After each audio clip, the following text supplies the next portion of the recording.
My name is Sarah Harding. I am 29 years old. I spent my entire 20s sacrificing every piece of my own happiness to build my husband a lucrative insurance brokerage from the ground up. I gave him my youth, my savings, and my unwavering loyalty, all for the simple promise that one day we would build a family together. But 5 years into our marriage, I sat in a cold clinic and listened as a highly respected doctor looked me in the eye and branded me permanently barren. My husband did not hold me when my heart broke.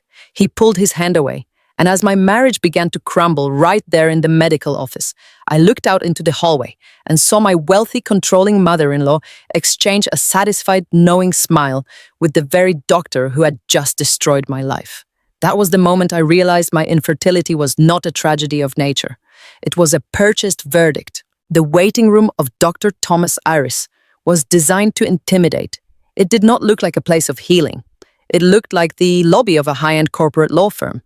The walls were painted a sterile, icy gray, decorated with abstract modern art that offered no comfort. The chairs were stiff, expensive leather. It was a Tuesday afternoon in suburban Ohio, the kind of dreary, overcast day that drains the color out of everything.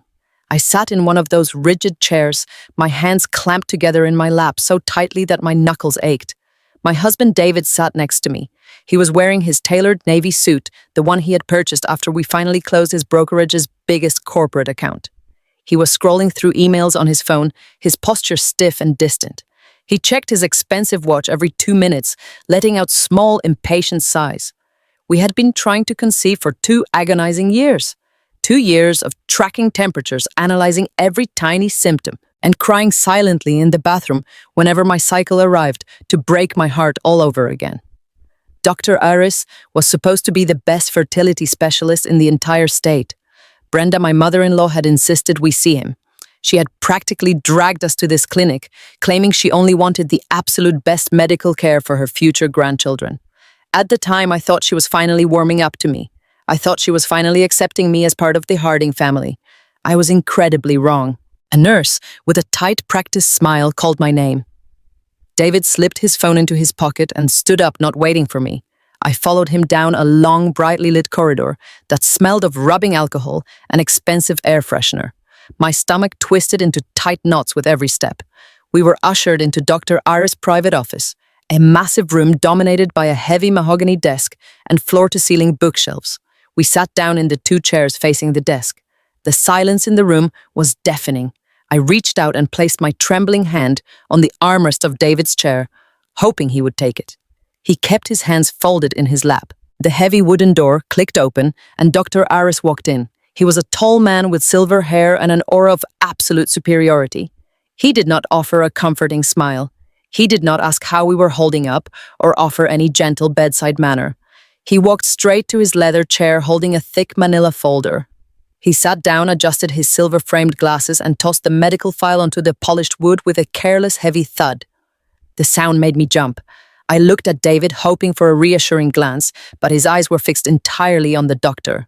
Dr. Iris opened the folder and flipped through a few pages without looking at us.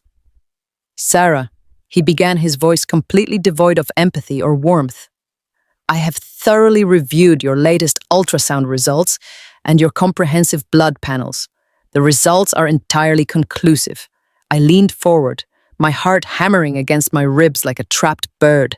"Conclusive," I whispered, my voice barely audible. Dr. Iris folded his hands over the file and looked at me with cold, flat eyes. "Your ovaries are severely compromised. There is extensive, irreversible structural damage and premature failure. You will never be able to conceive, not naturally and not with any form of medical intervention. You are for all intents and purposes completely permanently barren." The word barren echoed in the quiet room. Barren. It sounded like a wasteland, like a vast empty desert where absolutely nothing could ever grow. I felt all the oxygen rush out of my lungs. The walls of the large office suddenly felt like they were closing in on me, crushing the air out of my chest. I tried to take a breath, but my throat tightened in panic.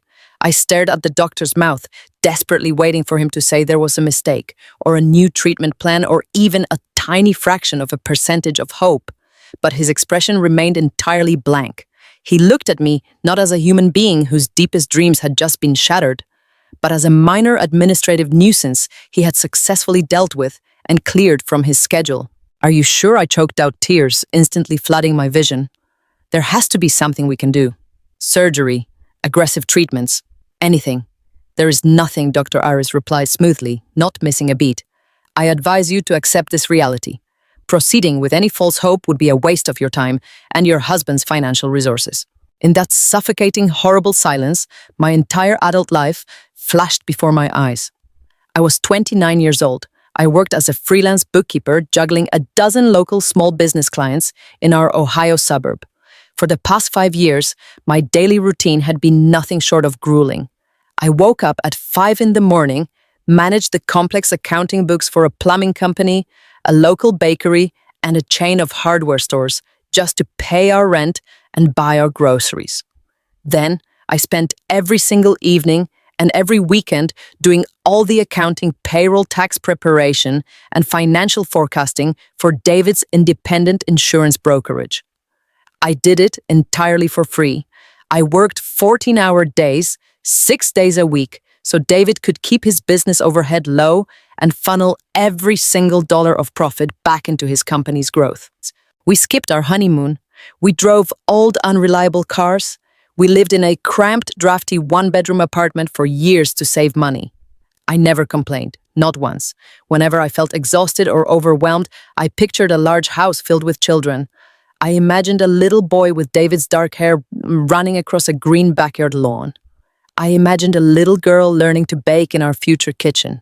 That beautiful dream was the fuel that kept me going through every late-night spreadsheet and every skipped vacation. I willingly sacrificed my own ambitions, putting my dreams of opening a larger financial firm completely on hold, because David promised me that once his business was stable, we would finally start our family.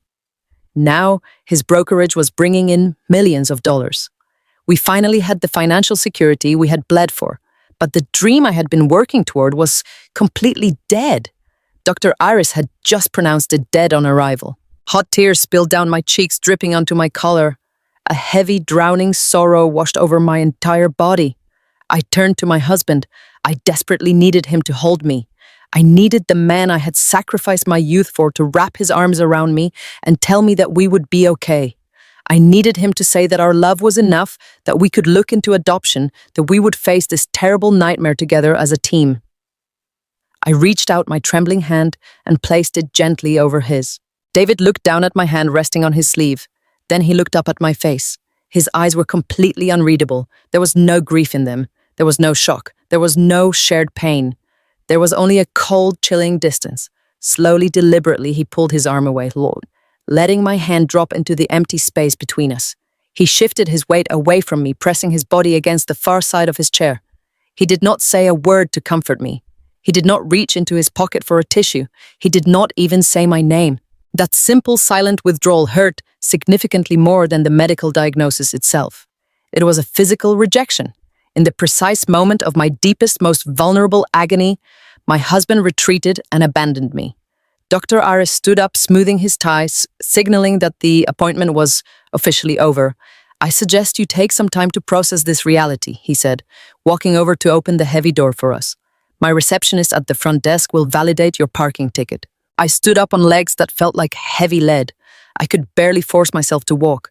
David walked quickly ahead of me, his posture incredibly stiff, leaving me to stumble out of the office entirely alone. The long hallway outside the clinic was brightly lit, but my vision was swimming with hot tears. The low buzzing of the overhead fluorescent lights sounded like a swarm of angry bees in my ears. Every step I took felt like I was wading through deep, heavy water. I wiped my wet face roughly with the back of my hand, trying desperately to gather some small shred of dignity before we reached the public waiting area. David pushed open the glass doors leading into the main lobby. The waiting room was mostly empty now, but standing right next to the polished reception desk, clutching her expensive designer leather handbag, was Brenda Harding. Brenda was a woman who demanded submission from every room she entered. She came from old established Ohio money, the kind of wealthy family that sat on country club boards and harshly judged everyone who bought their furniture at retail stores. She had never liked me, To Brenda, I was just a working-class girl who did math for a living, a temporary stepping stone, who was useful only until David became successful enough to attract someone from her own elite social circle. She tolerated my presence only because my free labor saved her son hundreds of thousands of dollars in corporate accounting fees. What was she doing here at the clinic? I had absolutely not told her about this appointment. David had explicitly promised me we would keep this specific consultation entirely private until we knew the final results. I stopped walking frozen in the middle of the lobby. David did not stop. He walked straight past his mother, giving her a brief, rigid nod before pushing through the front doors and heading out into the parking lot. He left me standing there completely alone under the harsh clinic lights. I looked at Brenda. I expected her to put on her usual mask of fake, condescending sympathy. I expected her to ask what the doctor had said, so she could offer some backhanded comfort. Instead, she completely ignored my presence. Her sharp eyes bypassed me entirely and looked straight over my shoulder toward the hallway. I turned my head slightly. Dr. Aris was standing in the corridor behind me. He was looking directly at Brenda. And then I saw it. Brenda's bright red lips curled into a slow, deliberate smile. It was not a smile of comfort or tragic sympathy. It was a smile of pure, triumphant satisfaction. Dr. Aris gave a small, barely noticeable nod in return, the corner of his own mouth twitching upward in a display of mutual understanding.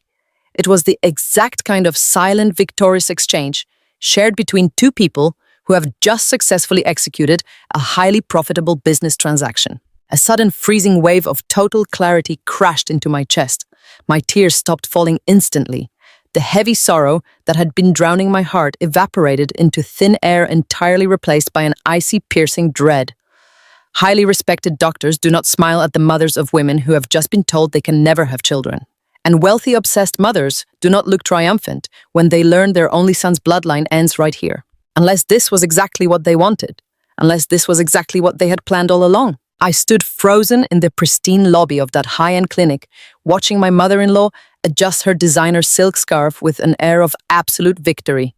She turned gracefully and walked out the glass doors, her expensive heels clicking rhythmically against the marble floor. She did not look back at me. She did not need to. In her wealthy, arrogant mind, I was already gone. I was already erased from her family. My hands completely stopped shaking. The helpless, broken woman who had wept in the doctor's office disappeared in that exact second. I was a professional accountant. I spent my entire life finding missing numbers, uncovering hidden financial patterns, and tracing discrepancies that deceitful people tried desperately to hide. I knew exactly what it looked like when a ledger did not balance. And right now, the emotional ledger in this room did not make any sense at all. My husband had pulled away from my grief without a single tear or word of comfort. My mother-in-law had smiled triumphantly at my ultimate tragedy, and a renowned medical professional had delivered a life-altering diagnosis with the casual, hurried indifference of someone reading a grocery list. I walked out of the clinic into the gray Ohio afternoon. The cold wind hit my face, drying the tear stains on my cheeks. I looked across the vast parking lot and saw David sitting in his luxury car, staring blankly at his phone, waiting for me to get in so he could take me home to a silent, broken marriage. He thought I was just a naive, grieving woman who would accept this tragic fate and quietly step aside to let him move on. Brenda thought I was far too weak and poor to challenge a wealthy doctor and her powerful, well-connected family. They had absolutely no idea who they were dealing with. I had spent 5 rigorous years meticulously tracking every single penny that came in and out of my husband's life and business. I knew every bank account, every vendor, and every hidden transaction. If Brenda Harding had paid this doctor to destroy my life and ruin my marriage, there would be a paper trail, and I was going to find it. The drive back to our house was the longest journey of my life. The silence inside David's luxury sedan was so heavy, it felt completely suffocating.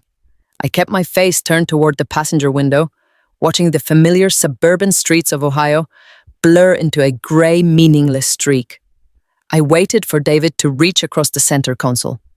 I waited for him to place his hand over mine, to pull over to the side of the road, to tell me that we would find a way through this nightmare together. But his hands remained firmly locked onto the steering wheel. His jaw was clenched tight. When we finally pulled into our driveway, he threw the car into park, turned off the engine, and walked into the house without even holding the door for me. That afternoon marked the beginning of a freezing winter inside our home. The house we had bought together, the house I had scrubbed and painted and filled with hopes of a future family, instantly transformed into a tomb. David completely withdrew from me. He stopped looking me in the eye. He stopped asking about my day. He started leaving the house at 6 in the morning and would not return until long after the sun had gone down. When I tried to talk to him about the diagnosis, when I tried to share the crushing grief that was eating me alive, he would simply hold up his hand and shake his head. He told me he was overwhelmed. He said the stress of the diagnosis was severely impacting his ability to focus on his insurance brokerage. He claimed he needed space to process the trauma of losing his dream of becoming a father. He somehow managed to take my devastating medical tragedy and make himself the primary victim. By the end of the first week, I came out of the bathroom one evening to find him carrying his pillows and a stack of blankets down the hallway. He did not even pause to explain. He just walked straight into the guest room and firmly shut the door behind him. The click of that lock echoed through the empty hallway, confirming what I already knew in my heart. My husband was abandoning me. He was emotionally checking out of our marriage because I could no longer serve the purpose he had assigned to me. But the sheer cruelty of David's silent withdrawal was nothing compared to the psychological warfare initiated by his mother. Brenda seized the opportunity the very next morning. She began showing up at our house unannounced, letting herself in with the spare key David had given her. She did not come to check on me. She came under the strict guise of comforting her son. She would arrive carrying expensive takeout from high-end restaurants, marching straight past me in the kitchen to arrange a plate for David. She treated me as if I were a ghost haunting my own home. One afternoon, a little over a week after the clinic visit, I was sitting at the kitchen island, surrounded by receipts and tax forms. I was still doing all the accounting for David's brokerage. Even while my heart was breaking, I was still dutifully fulfilling my unpaid role as his financial manager. Brenda walked into the kitchen, poured herself a glass of sparkling water, and leaned against the granite counter. She watched me sort through the paperwork for a long, uncomfortable moment. "You know, Sarah," she began, her voice dripping with a sickly sweet tone that barely concealed her venom. "You have always been a very practical girl. You work hard. You understand numbers. You understand that some equations simply do not balance." I kept my eyes firmly on the ledger in front of me. I did not want to engage. I did not want to give her the satisfaction of seeing my hands tremble. "What do you mean by that, Brenda?" I asked quietly. She took a slow sip of her water. "I mean that David is a Harding. He is the last male in our direct family line. He has built a highly successful business. He has wealth status and an impeccable reputation in this community. A man like David needs a legacy. He needs a biological heir to carry on what he has built. It is the natural order of things." She set her glass down and stepped closer, invading my personal space. The smell of her heavy, expensive perfume made my stomach turn. "It is incredibly tragic what happened to your body, Sarah. It really is. But you cannot be selfish enough to force David into a childless life. You cannot force him to end his family line just because you are broken. A good wife, a truly loving wife, would recognize when it is time to step aside and let her husband find the happiness he deserves." I looked up at her. The sheer audacity of her words left me entirely breathless. She was standing in the kitchen I had paid for with my sweat and tears, actively demanding that I divorce her son so he could replace me with a functioning incubator. She smiled down at me, a tight, vicious little smile, before turning around and walking out the front door. As if Brenda's direct attacks were not enough, the universe seemed determined to twist the knife through David's younger sister, Caroline. Caroline was the golden child of the Harding family. She was 26, married to a wealthy real estate developer, and completely spoiled by her mother. She was also 5 months pregnant with her first child, a boy. Caroline made absolutely sure that I was fully aware of her pregnancy, every single second I was in her presence. Whenever there was a family gathering, she would strategically position herself right next to me and loudly discuss her ultrasound appointments. She would force me to look at the sonogram photos, pointing out the baby's tiny hands and feet, while offering me a look of fake theatrical pity. She would complain about her morning sickness and her swollen ankles, sighing dramatically and saying things like, It is just so exhausting creating a new life. But I suppose you would not know anything about that, Sarah. I endured it. I swallowed the lump in my throat and forced myself to smile politely, because I still foolishly believed that if I was patient enough, if I was understanding enough, David would eventually snap out of his depression and defend me. I thought he would eventually realize that our marriage was worth saving. I thought he would remember the 5 years I spent working 14-hour days to build his empire. That foolish, desperate hope finally died completely on a Sunday afternoon. Brenda had organized a large family barbecue at her sprawling estate. It was supposedly a casual gathering, but Brenda Harding did not do anything casually.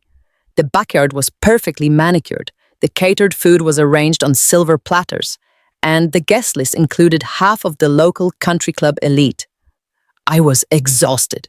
I had spent the entire morning finalizing the quarterly tax filings for David's company, but I put on a nice sundress and forced myself to attend, hoping to finally spend some quality time with my husband. When we arrived, David immediately drifted away toward his business partners, leaving me standing alone near the patio doors.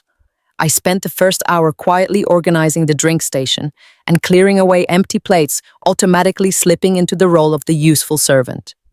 Then the front gate opened and Brenda walked into the backyard, guiding a new guest by the arm. It was Jessica. Jessica was the daughter of a prominent local judge.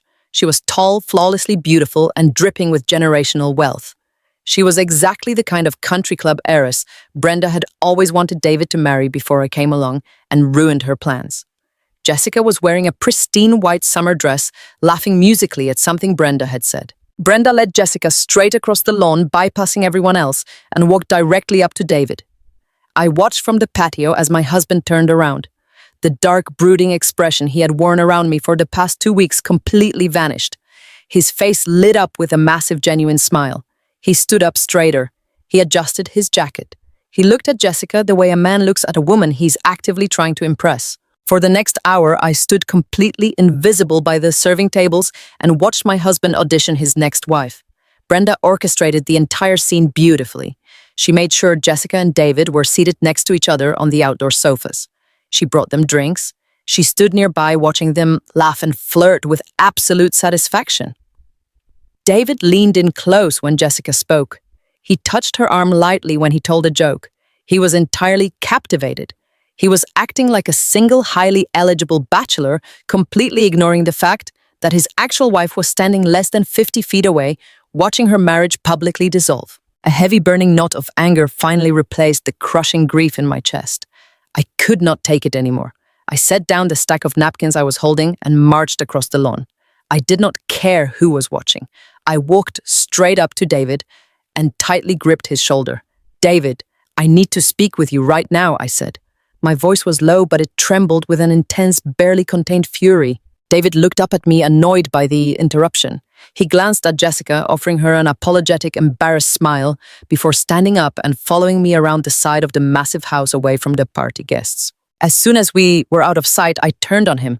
"What are you doing?" I demanded, tears of sheer humiliation stinging my eyes. "You have not spoken more than 2 sentences to me in 2 weeks. You sleep in the guest room. You act like I do not even exist, but you can spend an entire afternoon flirting with Jessica right in front of your mother and all of your friends. I am still your wife, David." David let out a harsh, exasperated breath. He crossed his arms and glared at me with absolute contempt. "Sarah, do not do this right now. You are making a massive scene over absolutely nothing. We are just talking." "You are not just talking." I fired back, the tears finally spilling over my eyelashes. "Your mother brought her here on purpose. She brought her here to replace me because of the diagnosis, and you are playing right along with it. How can you be so incredibly cruel? We promised to build a life together. I gave you everything I had." David took a step toward me, his face twisting into an ugly, hateful scowl. His eyes were cold and sharp, completely devoid of the man I had loved for 5 years. "You gave me nothing," he hissed, jabbing a finger toward my chest. "You are the one who failed Sarah, not me. I want a family. I want a legacy.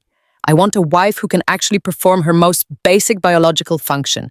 So stop being so hysterical just because you cannot give me what I need." His words struck me with the force of a physical blow. The absolute cruelty of his statement took my breath away. He did not care about my sacrifices. He did not care about my love. The moment my body failed to provide him with an heir, my value to him dropped to zero. He turned his back on me without another word and walked straight back to the party, straight back to Jessica, leaving me standing alone against the brick wall of his mother's house. A loud, jagged sob ripped through my throat. I could not go back out there. I could not face those people. I turned around and practically ran through the heavy glass doors into the main house. I needed to escape. I needed to find my purse, call a cab, and leave this nightmare behind. I rushed through the lavishly decorated living room and darted into Brenda's private study, where the female guests had left their coats and bags. The room was dark and quiet. I stumbled toward the large mahogany table in the center of the room, blindly searching for my plain black purse among the pile of expensive designer bags. My vision was completely blurred by hot, relentless tears. My hands were shaking violently. As I reached across the table, my hand snagged on the sleeve of Brenda's heavy custom-made cashmere coat draped over one of the chairs. I aggressively yanked the coat out of the way to reach my bag. The sudden violent movement dislodged something from the coat's deep interior pocket. A small, neatly folded piece of thick white paper slipped out and fluttered silently to the hardwood floor, landing right near the toe of my shoe. My fingers brushed against the smooth fabric of the designer coat, pulling it aside to reach my plain black purse. As I yanked the heavy cashmere, a folded piece of thick, expensive paper dislodged from the deep interior pocket. It fluttered silently through the dim light of the study and landed directly near the toe of my shoe. I stood there, in the quiet, shadowed room, my chest still heaving from the brutal confrontation with my husband outside on the patio. I wiped the remaining tears from my face, taking a shaky breath. I bent down to pick up the paper, fully intending to shove it back into Brenda's coat pocket where it belonged. But as my fingers touched the heavy cardstock, my eyes caught the bold printed letterhead at the top of the page. It was a formal transaction receipt from a major national bank. The account name listed at the top was the Harding Family Trust. My professional instincts kicked in immediately. I was a bookkeeper. I spent my entire adult life analyzing financial documents, tracking expenses, and ensuring that every single cent was properly accounted for. I could not help but scan the details of the receipt. The date printed on the document was exactly 3 days before my initial fertility consultation at the clinic. The transfer amount was staggering. It was a wire transfer for exactly $50,000. My eyes moved down to the recipient line, expecting to see the name of a luxury car dealership, a high-end real estate broker, or some exclusive country club vendor. Instead, the payee was listed as Aris Consulting, LLC. The name Aris hit me with the force of a physical blow. Dr. Thomas Aris, the highly respected fertility specialist who had just looked me in the eye and coldly declared that my ovaries were permanently destroyed. The man who had handed me a death sentence for my dreams of motherhood. I stared at the paper in the dim light of the study, my heart pounding so hard I could hear the blood rushing in my ears. Why was my wealthy, controlling mother-in-law wiring $50,000 to a limited liability company bearing the exact name of my fertility doctor just days before my appointment? The image of Brenda standing in the clinic lobby flashed into my mind. I remembered the triumphant, satisfied smile she had shared with Dr. Aris while I stood there completely broken. The sickening realization settled into my bones like freezing water. Highly respected medical specialists do not operate consulting shell companies to receive massive personal wire transfers from the mothers of their patients. This was not a medical bill. This was a payoff. I folded the bank receipt carefully and slid it into the deepest pocket of my own purse. My hands were no longer shaking with grief. They were trembling with a terrifying, undeniable clarity. The woman who had treated me like a useless burden had actively purchased my tragedy. I walked out of the study and slipped through the front hallway, completely avoiding the backyard where David was still laughing with Jessica. I did not say goodbye to anyone. I walked straight out the heavy front doors, ordered a cab, and rode home in total silence. I could not be in the same car as my husband. I needed to be alone in my house. I needed my computer. When I arrived at our house, it was completely dark and entirely silent. I walked into the kitchen, turned on the small overhead light, and immediately went to the cabinet to grab coffee. I needed to be wide awake. I brewed a strong pot, drinking it black. An hour later, I heard the familiar sound of David's luxury sedan pulling into the driveway. The heavy front door opened and closed. Footsteps echoed in the hallway. David walked into the kitchen, stopping when he saw me sitting at the kitchen island. He looked irritated, likely expecting me to start crying again. He let out a heavy sigh, shook his head, and turned around without saying a single word to me. He walked straight down the hallway, went into the guest room, and shut the door. I heard the lock click into place. I waited exactly 30 minutes to make sure he was asleep. Then I reached into my work bag and pulled out my laptop. This was the exact same computer I had used to build his independent insurance brokerage from absolute nothing. I knew the financial architecture of his business better than I knew the back of my own hand. I had set up the operating accounts, the payroll systems, the vendor management portals, and the tax ledgers. I held the master administrative passwords because I was the one who had designed the entire system to save him money on hiring a real accounting firm. I opened the laptop and the screen illuminated the dark kitchen. I logged into the brokerage's central accounting software.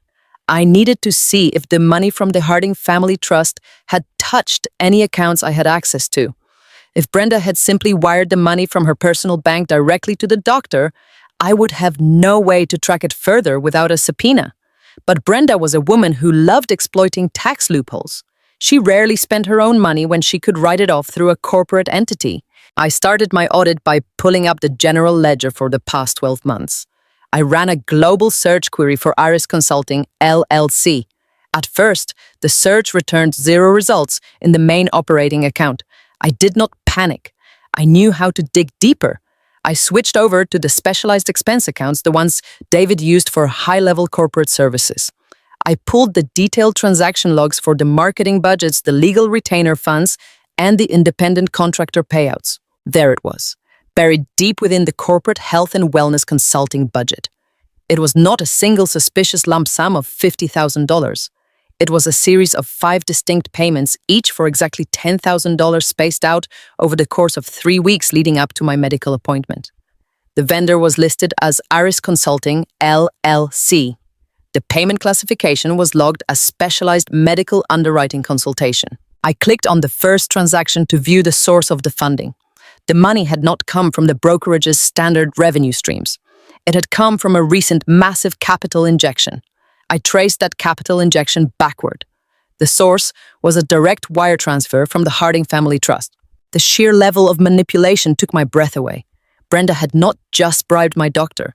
She had funneled the bribe through my husband's insurance brokerage to disguise it as a legitimate corporate business expense. And the most sickening part of the entire scheme was that she had used the very accounting system I had built for free to launder the money that bought my destruction.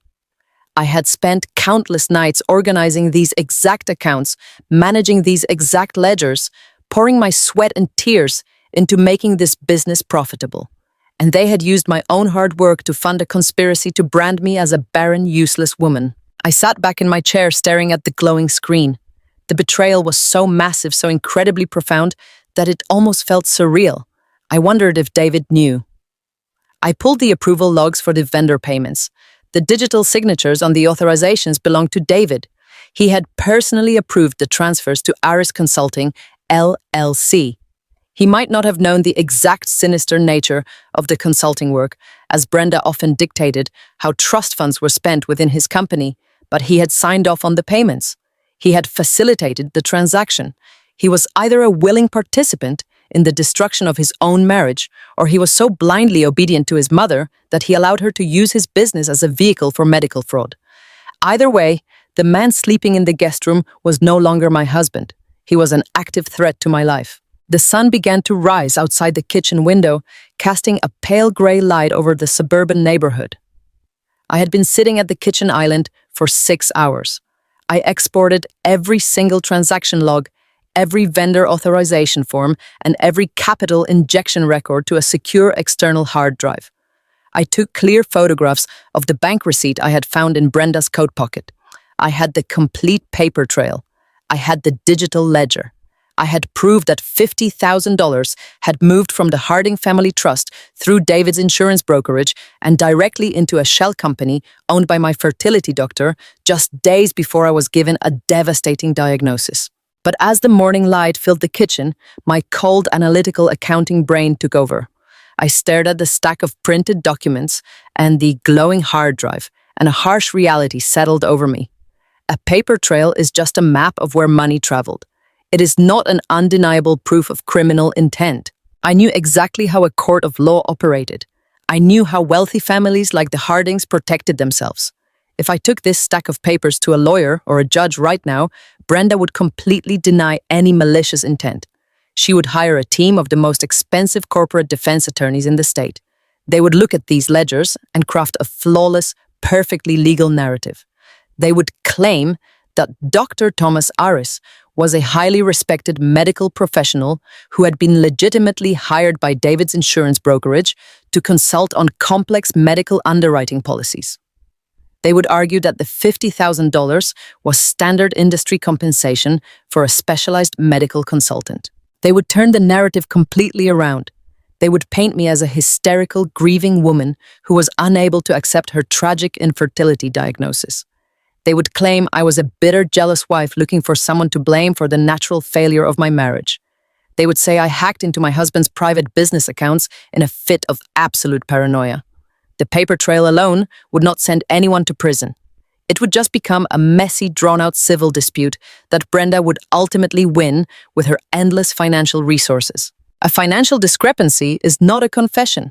I needed something far more powerful than a bank receipt. I needed concrete, undeniable, absolute proof of the conspiracy. I needed to hear Brenda Harding admit exactly what she had purchased with that $50,000. I needed to capture the malicious intent behind the transaction out of her own mouth in a way that no expensive defense attorney could ever spin or justify as a corporate expense. I closed my laptop and packed the external hard drive safely into the bottom of my work bag. I walked over to the kitchen sink, poured my cold, bitter coffee down the drain, and rinsed the mug. The woman who had cried in the clinic yesterday was entirely dead. The obedient, self-sacrificing wife who had built an empire for a man who despised her was gone forever. I was going to expose the most horrific violation of my life, but I was not going to do it by screaming accusations in a courtroom with a handful of circumstantial receipts. I was going to build a trap. I was going to force my mother-in-law to hand me the exact weapon I needed to destroy her. And I knew exactly where she felt most confident, most secure, and most willing to speak her dark truths out loud. I needed to get inside Brenda Harding's private sanctuary, and I needed to record every single word she said. The following Saturday arrived with a thick, suffocating humidity that perfectly mirrored the atmosphere inside my marriage. Brenda was hosting a lavish birthday dinner for David at her sprawling estate, an annual tradition that usually involved a catered menu, expensive champagne, and a guest list curated to showcase the Harding family's immense social influence. In previous years, I had spent this entire day running errands for her, picking up custom cakes, coordinating with florists, and making sure every single detail was flawless so that my husband could have a perfect celebration. I had always played the role of the devoted, helpful wife, eager to earn my place in their world. But this year, I was not attending as a wife. I was attending as an investigator. 2 days prior, I had driven to an electronics store 3 towns over and purchased a small high-end voice-activated digital recorder. It was no bigger than a flash drive, completely black and designed to blend into the shadows. I had spent hours in my locked bathroom practicing how to use it, testing the microphone sensitivity, and ensuring the small red recording light could be covered with a piece of dark electrical tape. I knew exactly where I needed to plant it. Brenda Harding did not conduct her private family business in her living room or her study. She conducted it in her wine cellar. The cellar was a massive climate-controlled room built deep into the basement of her estate, stocked with thousands of vintage bottles. More importantly, it had been custom-built with heavy soundproof walls and a thick oak door to protect the expensive inventory from temperature fluctuations and vibrations. It was a fortress. Whenever Brenda needed to threaten a contractor, manipulate a family member, or make a highly questionable financial arrangement, she always took them down to the wine cellar. She believed she was completely invincible down there. David and I arrived at the estate just as the sun began to set, casting long, dramatic shadows across the manicured lawns. David walked ahead of me, his tailored suit fitting perfectly, his posture stiff and completely detached. He had barely spoken 3 words to me during the entire drive. When we stepped through the heavy front doors, the house was already buzzing with dozens of wealthy guests. Brenda greeted David with a theatrical embrace, kissing him on both cheeks and loudly wishing him a happy birthday. When she turned to me, her smile did not reach her cold eyes. She offered a brief dismissive nod before immediately pulling David away to introduce him to a group of local politicians. I waited exactly 45 minutes. I forced myself to stand near the catering tables, sipping a glass of sparkling water and pretending to be fascinated by the floral arrangements. I watched the crowd carefully. Brenda was deeply engaged in conversation near the grand fireplace. David was laughing across the room. Caroline, my spoiled sister-in-law, was busy showing off her baby bump to a circle of fawning country club wives. Nobody was looking at the quiet, supposedly barren wife standing by the appetizers. I set my glass down and slipped silently out of the main hall. My heart began to hammer violently against my ribs as I walked down the long corridor leading to the basement stairs. The air grew significantly cooler as I descended the carpeted steps. I reached the heavy oak door of the wine cellar. My hands were shaking so badly, I could barely turn the brass handle. I prayed the room was empty. I pushed the door open and slipped inside, pulling it shut behind me with a soft, heavy click that instantly muted the loud party music upstairs. The cellar smelled of old wood cork and chill, damp air. Rows upon rows of expensive wine bottles stretched out in the dim light. I moved quickly, my flat shoes making no sound on the stone floor. I walked to the very back of the room to the section holding the vintage Merlot, Brenda's absolute favorite wine. I knew that if she brought a guest down here to celebrate a sinister victory, she would inevitably reach for one of these bottles. I pulled the small digital recorder from my purse.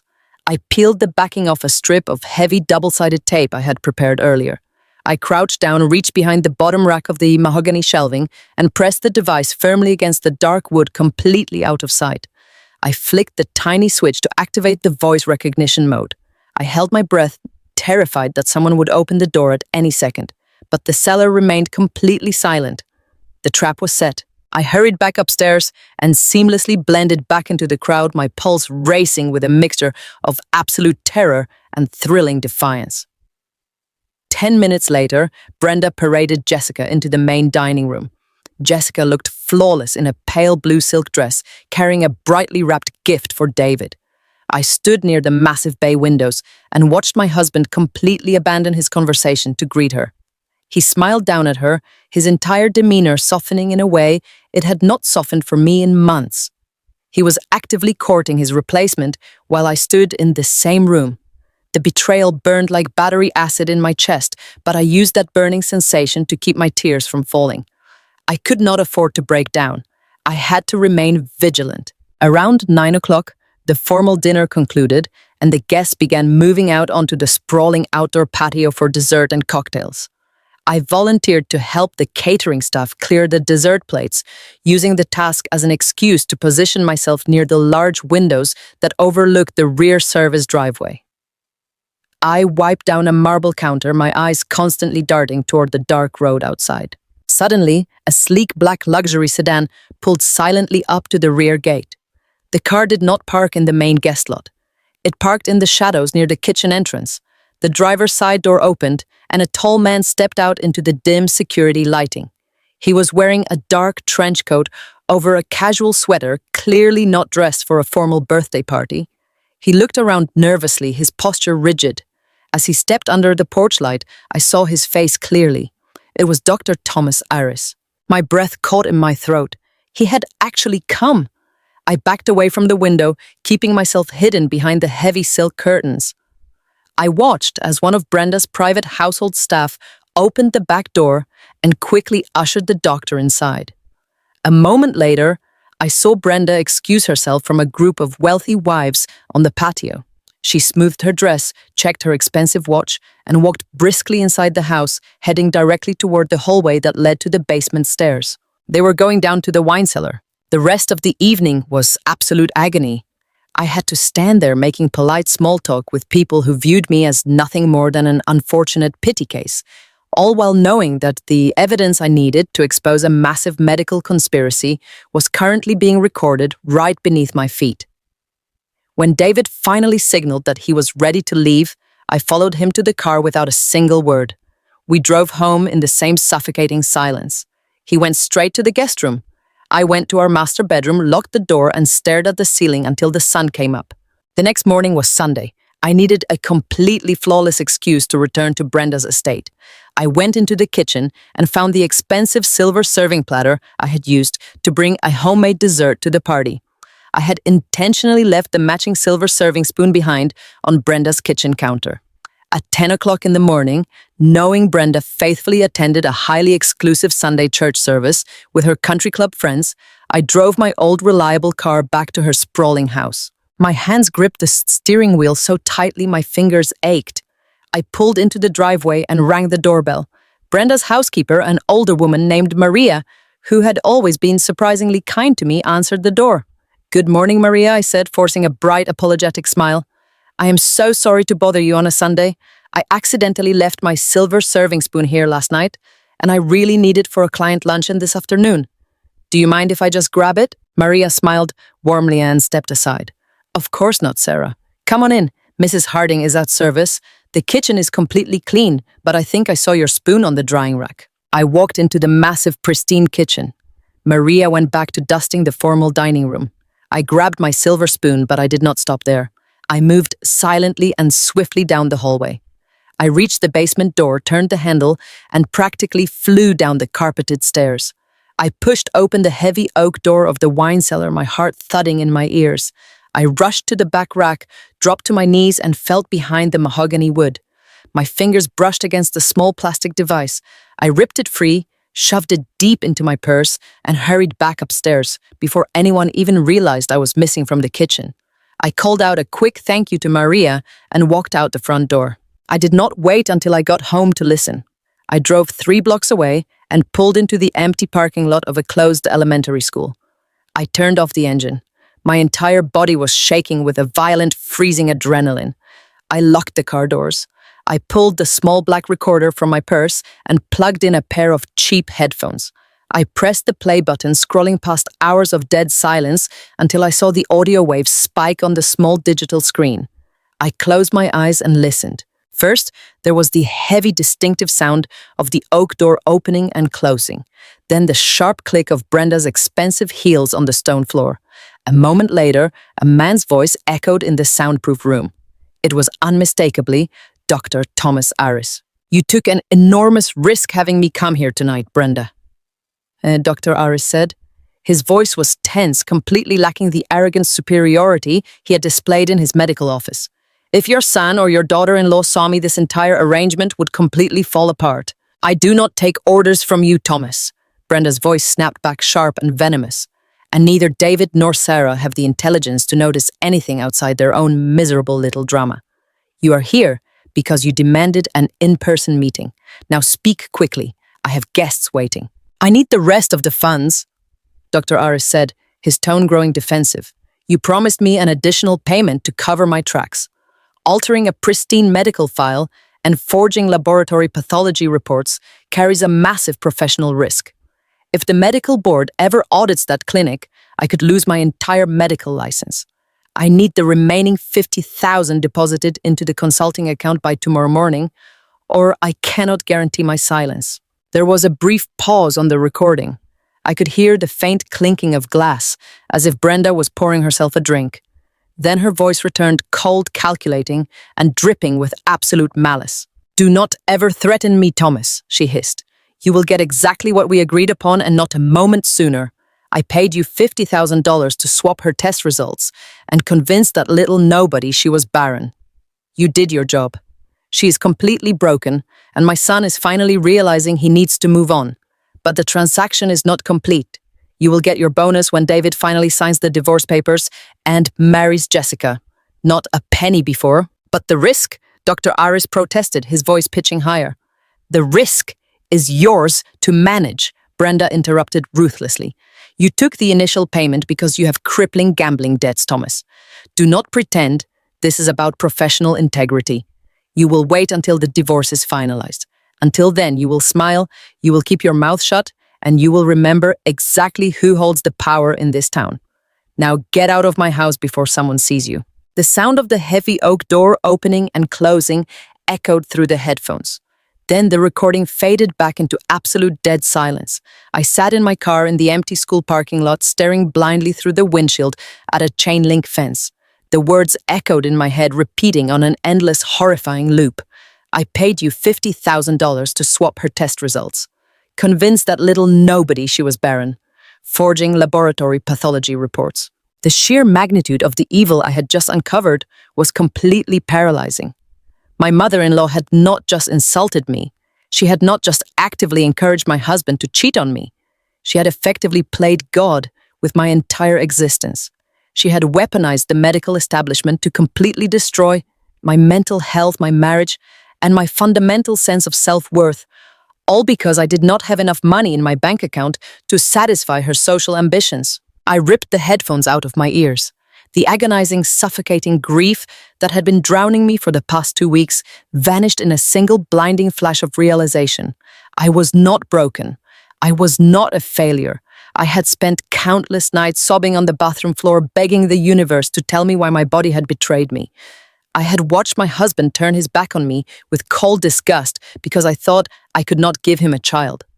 I had accepted the label of a barren, useless woman, allowing them to treat me like defective garbage. But it was all a manufactured lie, a highly expensive, perfectly orchestrated lie.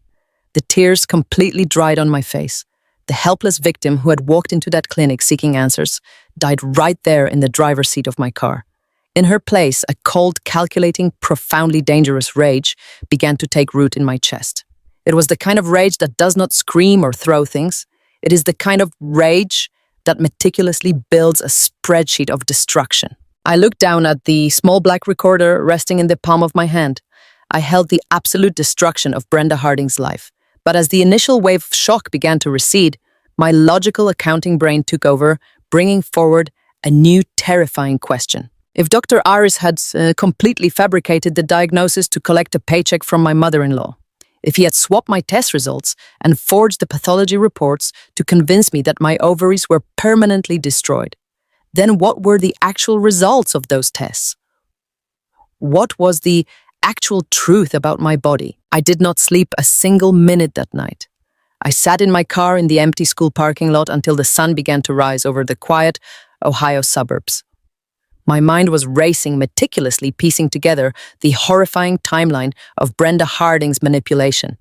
Every insult, every cold glance, every perfectly timed appearance by Jessica suddenly made absolute terrifying sense. But the most pressing question remained, burning a hole in my chest. If Dr. Thomas Iris had lied about my ovaries being destroyed, what was the actual truth about my body? I drove back to the house just long enough to shower, change my clothes, and grab my important identification documents. I moved silently through the hallways. I listened to David moving around in the guest room, getting ready for another day of aggressively ignoring his wife. I felt absolutely nothing for him anymore. The man I had loved, the man I had built an entire business for, was completely dead to me. He was a stranger. I walked out the front door before he even came into the kitchen to pour his morning coffee. I got into my car and started driving. I knew I could not trust a single medical professional in our town. Brenda Harding sat on local hospital boards. She hosted massive charity galas for clinic directors and hospital administrators. Her immense financial influence poisoned everything it touched in our county. I needed to go somewhere. She had absolutely zero reach, somewhere her money meant absolutely nothing. I merged onto the highway and drove west for 3 straight hours, crossing the state line into Indiana. The long drive gave me too much time to think. I thought about the 5 years I had spent working 14-hour days to keep David's insurance brokerage afloat. I thought about the empty bank accounts, the skipped vacations, the sheer exhaustion I had endured just to build a secure future for the family we promised each other. And they had used my own hard work to fund a fake diagnosis. I found a highly rated women's health clinic in a quiet suburban medical complex near Indianapolis. When I walked up to the pristine reception desk, I did not use the name Sarah Harding. I paid entirely in cash and registered under my maiden name, Sarah Jenkins. I could not risk the receptionist recognizing the Harding name or running my insurance through a corporate network Brenda might somehow have access to. I sat in the waiting room with a completely blank expression, but inside my stomach was twisting into violent, sickening knots. What if my body was actually failing? What if Dr. Iris had taken a real devastating medical issue and simply exaggerated it for Brenda's benefit? The fear threatened to pull me under again, but I held tightly to the cold, hard anger I had found in the wine cellar. Anger is an incredible shield when your heart is breaking. A kind, soft-spoken nurse eventually called the name Sarah Jenkins and led me back to a comfortable examination room. The contrast between this clinic and the sterile corporate nightmare of Dr. Iris's office was striking. The walls here were painted a warm, comforting yellow. There were soft-woven blankets folded neatly on the examination chair. The nurse actually looked me in the eye, offered a genuine smile, and asked how I was doing today. I nearly broke down just from being treated like a human being instead of a defective problem. 10 minutes later, Dr. Evans walked into the room. She was a warm, middle-aged woman with kind brown eyes and a highly reassuring, gentle demeanor. She sat down carefully, reviewed my intake forms, and asked what brought me in after making a 3-hour drive across state lines. I took a slow, deep breath, trying to keep my voice from shaking. I told her I had recently been given a completely devastating diagnosis by a highly regarded specialist back home. I explained the exact terminology Dr. Iris had used. I told her I was informed that my ovaries were completely compromised, that there was extensive structural damage, and that I had suffered premature irreversible failure. I intentionally left out the part about the bribery, the hidden voice recorder, and my monstrous mother-in-law. I just needed her to look at my body with an unbiased, professional, untainted eye. Dr. Evans frowned deeply as she listened to my medical history. She gently asked a few standard questions about my cycle, my pain levels, and my overall health, her brow furrowing deeper with every single answer I gave her. She told me that based on my lack of severe symptoms and my relatively young age, a diagnosis of total, irreversible ovarian failure seemed highly unusual, though obviously not entirely impossible. She suggested we do an immediate, comprehensive ultrasound and draw a fresh panel of blood work to see exactly what was going on inside my body. I agreed immediately. I changed into a soft medical gown and lay back on the examination table. Dr. Evans dimmed the overhead lights in the room, casting the space in a quiet, clinical shadow. She applied the warm gel to my abdomen and began the ultrasound process. The small monitor beside the bed flickered to life, displaying a grainy black and white image of my internal organs. I held my breath, staring blankly at the ceiling tiles, absolutely terrified of what she was about to find. I mentally prepared myself to hear that my dreams were truly dead. I prepared myself to face the grim reality that Brenda Harding had just paid $50,000 to speed up a biological tragedy that was already naturally happening to me. Dr. Evans moved the ultrasound wand slowly and methodically across my stomach.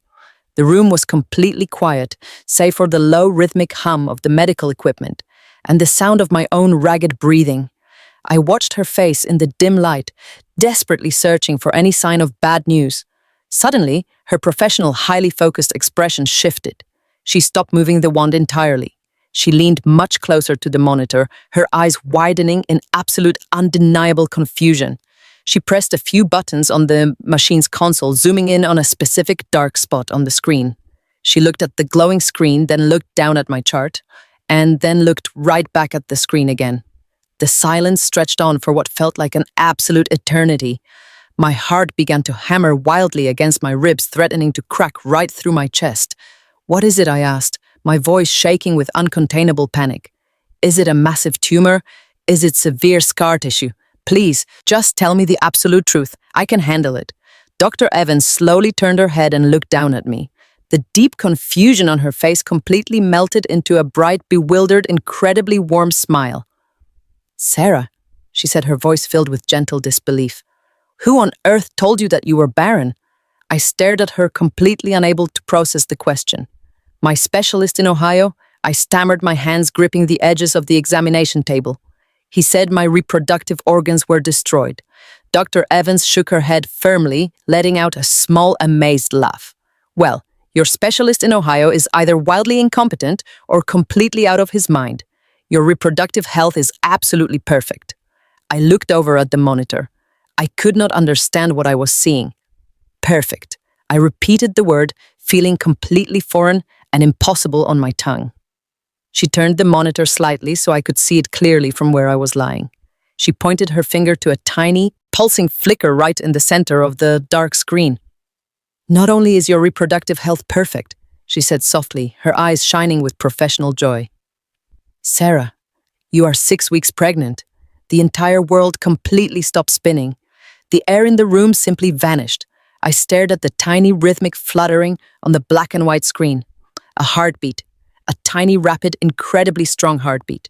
I was looking at my child, the child I had spent 2 agonizing years praying for, the child my husband and I had wept over in the dark, the child my wealthy sociopathic mother-in-law had paid $50,000 to completely erase from existence. A massive, overwhelming wave of pure, unfiltered joy crashed into my chest, instantly followed by a violent, suffocating wave of pure horror. I covered my mouth with both of my hands, a loud, jagged sob ripping forcefully through my throat. Dr. Evans reached out and placed a comforting hand on my shoulder, naturally assuming I was crying tears of immense relief after surviving a terrible misdiagnosis. She had absolutely no idea that I was crying because I had just realized the true horrifying depth of the evil I was currently trapped in. I laid on that examination table as a profound, terrifying war raged inside my mind. I was going to be a mother. The beautiful dream I had sacrificed my entire 20s for was actually coming true, but I was carrying the child of a man who was actively trying to discard me. David had turned his back on me when I needed him the most. He had moved his belongings into the guest room without a single word of comfort. He had openly flirted with his wealthy country club replacement while I stood mere feet away watching my marriage publicly humiliate me.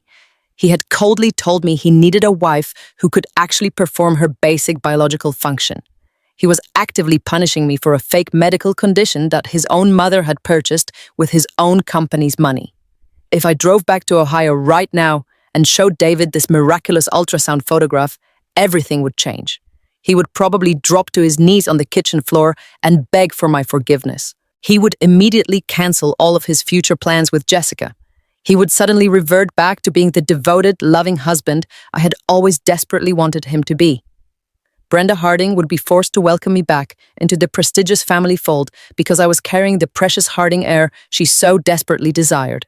They would pretend the horrific cruelty of the past 2 weeks had never happened. We would put on a show and be a perfect, happy family. But it would be a complete, toxic, unforgivable lie. They did not actually love me. They only valued me as a convenient incubator for their family legacy. The very moment I failed to meet their impossible expectations, they treated me like defective garbage. If I stayed and raised my innocent child in that environment, I would be subjecting them to a lifetime of highly conditional love and ruthless psychological manipulation. I would be handing my vulnerable baby over to a grandmother who bought and sold human lives like cheap disposable commodities. I looked at the tiny flicker on the ultrasound screen and made an ironclad, unbreakable vow. My child would never be a pawn in Brenda Harding's twisted sociopathic games. My child would never carry the heavy burden of David's weak, spineless obedience to his mother. I wiped the tears from my face and sat up slowly on the examination table. The overwhelming grief and tragic sorrow that had defined my life for the past 14 days was entirely gone. The pure joy of pending motherhood had merged perfectly with the cold, calculating rage I had discovered in the wine cellar, forging my spirit into something absolutely unbreakable. I thanked Dr. Evans profusely. I requested a printed copy of the ultrasound and a certified signed letter confirming my perfect reproductive health and early pregnancy. I got dressed, paid my bill, and walked confidently out of the clinic. I sat in my car in the bright Indiana parking lot and gripped the steering wheel with absolute certainty. I was not just going to walk away from my broken marriage. I was not just going to hand David divorce papers and quietly start a new life in the shadows. Brenda Harding had crossed a legal and moral line that no human being should ever cross. She had completely corrupted a licensed medical professional and tried to steal my future. I was going to burn their entire arrogant, wealthy empire to the absolute ground. But I knew I could not do it alone. I needed someone who possessed the jurisdictional power to enforce severe consequences that Brenda's money could not buy away. I put the car in drive and headed east, right back toward Ohio. I was not going home to my husband. I was going straight to the local authorities. The drive back across the state line from Indiana into Ohio felt entirely different than the drive out. I was no longer a terrified, broken woman running away from a devastating medical verdict. I was a mother carrying a highly classified secret, and I was an investigator holding the exact blueprints to a criminal conspiracy. The afternoon sun broke through the heavy gray clouds, casting a sharp, unforgiving light over the highway. My hands rested steadily on the steering wheel. Every time my mind drifted to David sitting in his luxury car, ignoring my tears, flirting with his wealthy replacement, I did not feel the crushing weight of a broken heart. I felt a cold, focused energy. If I had gone home right then and confronted him with the ultrasound and the hidden recording, the entire situation would have devolved into a messy, chaotic screaming match. Brenda would have immediately hired a team of high-priced corporate defense lawyers. They would have filed injunctions, manipulated the local judges she played golf with, and twisted the narrative until I looked like a hysterical, paranoid wife, desperately trying to frame a highly respected doctor just to save my failing marriage. They would have buried the truth under a mountain of expensive legal paperwork. I knew I could not fight Brenda Harding in a private family argument. I needed to fight her in a criminal court. I needed the full, uncompromising weight of the law on my side. But I also knew I could not go to just any local police officer. Brenda sat on the board of the municipal hospital and funded the local mayoral campaigns. She had deep, insidious connections everywhere in our affluent suburb. I needed someone whose integrity could not be bought. I needed someone who despised the arrogant, unchecked power of the local country club elite. There was only one man in our county who fit that exact description: County Sheriff Hank Miller. Sheriff Miller was a decorated military veteran who had served in law enforcement for over 30 years. He was legendary in our area for his absolute refusal to bend the rules for wealthy residents. 2 years ago, he had personally arrested a prominent local judge for driving under the influence, completely ignoring the judge's screaming threats and demands for special treatment. Brenda Harding absolutely despised him. She constantly complained about him at family dinners, calling him a stubborn, uncultured nuisance who did not understand how local society was supposed to operate. That glowing anti-endorsement from my mother-in-law was the exact reason I drove straight to his office. I bypassed my neighborhood entirely and pulled into the public parking lot of the county sheriff's station. The building was a modest, slightly weathered brick structure that stood in sharp contrast to the lavish, manicured properties of the Harding family. I walked through the heavy glass doors into a plain waiting area that smelled faintly of stale coffee and floor wax. I approached the front desk, my posture perfectly straight, my purse clutched tightly against my side. I told the deputy on duty that I needed to speak directly with Sheriff Miller regarding a complex case of ongoing medical fraud and extortion. The deputy looked at my professional attire, noted my serious tone, and asked me to wait. 10 minutes later, I was escorted down a quiet hallway and ushered into a small, remarkably tidy office.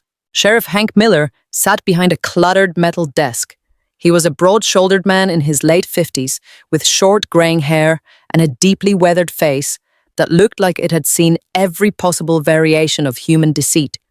He wore a crisp, immaculate uniform, his badge gleaming under the harsh fluorescent lights. He did not offer me a fake polite smile. He pointed to a sturdy wooden chair across from his desk and simply asked me to tell him exactly why I was there. I sat down and took a slow, deep breath. I did not cry. I did not tremble.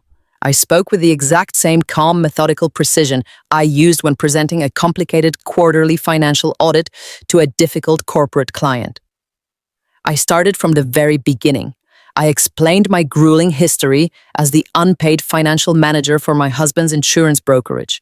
I explained the immense social pressure from my mother-in-law to produce a biological heir for the Harding family.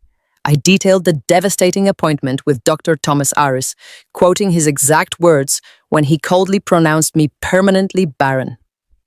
I watched Sheriff Miller's eyes narrow slightly at the mention of Dr. Aris, a man who was well known in our county's highest social circles.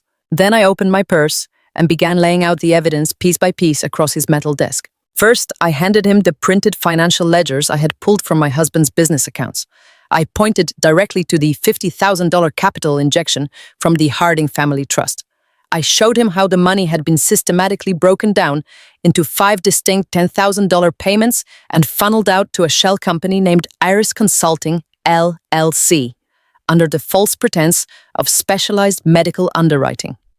Sheriff Miller studied the numbers carefully, his jaw tightening as he traced the undeniable, heavily documented flow of the dirty money. Second, I handed him the official medical file from Dr. Iris' clinic. I showed him the laboratory pathology reports and the detailed clinical notes stating that my ovaries were severely compromised and structurally destroyed. I let him read the official signed death sentence of my fertility. Third, I reached into my bag and pulled out the crisp, thick envelope I had just received from the clinic in Indiana.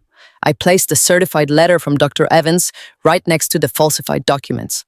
I watched the sheriff read the second opinion confirming my perfect reproductive health. Then I gently placed the black and white ultrasound photograph on the desk. I told him that I was currently 6 weeks pregnant. I told him that the man who had authored the fake medical report had done so to convince my husband to abandon me and our unborn child. Sheriff Miller looked up from the ultrasound picture. The hardened, stoic expression he had worn since I walked into the room completely fractured for a brief second. He looked at me with a profound, quiet respect. It takes an incredible amount of strength to sit in this chair and present this information so calmly, he said softly. I am not finished, I replied. I pulled the small digital voice recorder from my pocket. I placed it in the center of the desk right next to the ultrasound photo. I explained how I had attended a lavish birthday party at Brenda Harding's estate the previous night. I explained how I had hidden the device behind a rack of vintage wine in her soundproof cellar. I pressed the play button and pushed the device toward him. The small office was completely silent as the audio began to play. The sound of Brenda's expensive heels echoed from the small speaker. Dr. Iris' tense, demanding voice filled the room, begging for the remaining funds and expressing his terror over risking his entire medical license by forging laboratory pathology reports. And then Brenda's vicious, arrogant response rang out loud and clear. I paid you $50,000 to swap her test results and convince that little nobody she was barren. You will get your bonus when David finally signs the divorce papers and marries Jessica. Not a penny before. I stopped the recording. Sheriff Miller leaned back in his heavy office chair. He let out a slow, sharp exhale, rubbing his hand over his chin. He looked at the financial ledgers, the conflicting medical reports, the ultrasound, and the voice recorder. When he finally spoke, his voice was dangerously calm, carrying the heavy, absolute authority of the law. Sarah, what you have just shown me is not a messy family dispute, the sheriff said, leaning forward and resting his arms on the desk. This is not just grounds for a highly favorable divorce settlement. What your mother-in-law and this doctor have done constitutes multiple severe felony offenses. We are looking at criminal conspiracy. We are looking at severe medical fraud and extreme malpractice. Furthermore, because Brenda routed these specific payments through commercial business accounts using electronic banking systems, we are looking at felony wire fraud. Extortion is also on the table. Dr. Iris is facing the permanent loss of his medical license and a very lengthy stay in a federal prison. Brenda Harding is looking at a significant criminal indictment that no amount of country club money can wave away. I felt a deep, powerful surge of validation wash over me. I was not crazy. I was not hysterical. The highest law enforcement officer in the county had just validated every single one of my suspicions. But Sheriff Miller quickly raised his hand, signaling that we were not at the finish line yet. However, he continued, his tone turning highly strategic and cautious. We have to be incredibly smart about exactly how we proceed. Brenda Harding is a very wealthy, highly connected woman. If I send deputies to arrest her and Dr. Iris right now based on this hidden audio recording, her expensive defense attorneys will immediately file motions to suppress the evidence. They will argue that the recording was obtained illegally in a private residence without two-party consent. They will claim the financial transfers were for legitimate consulting services and argue that the audio has been spliced or manipulated. They will drag this out in court for years, draining your emotional energy and trying to ruin your credibility. We cannot give them that opportunity. We need to make this case absolutely bulletproof. I leaned forward, my heart pounding with anticipation. How do we do that? I asked. We need to catch them dead to rights, the sheriff said, his eyes locking onto mine with intense determination. We need to catch them in the exact moment they execute the final stage of their conspiracy. According to the audio recording you just provided, Brenda explicitly promised Dr. Aris a final bonus payment. She stated he would receive his money the moment your husband officially signs the divorce papers and commits to this other woman. We need to let Brenda believe her malicious plan has worked perfectly. We need her to feel so incredibly victorious, so absolutely untouchable, that she makes that final payment or publicly confesses her actions in a setting where she cannot possibly deny the context or claim a violation of privacy. He paused, letting the heavy reality of his proposed plan settle over the room. To execute this properly, Sarah, you cannot confront your husband tonight. You cannot show him this ultrasound. You cannot pack your bags and leave. I need you to walk back into that house and play the role of the utterly defeated, heartbroken, barren wife.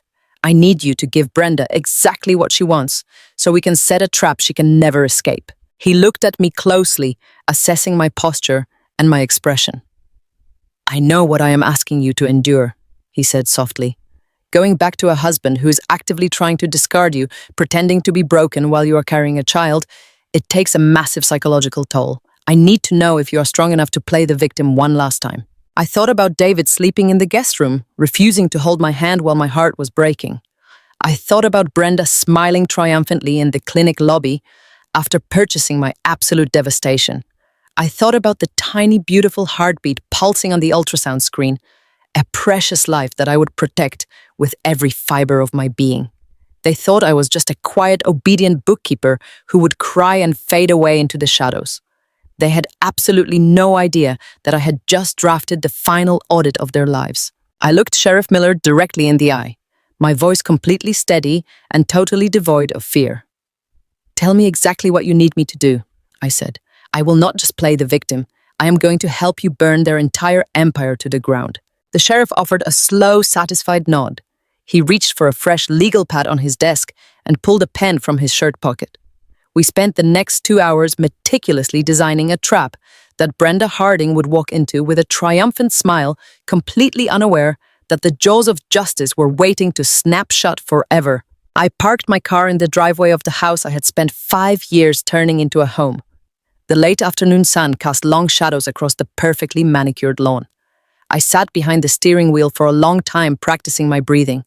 I had to walk through that front door and completely bury the fierce protective mother I had suddenly become. I had to bury the determined investigator who had just spent hours sitting across from Sheriff Hank Miller.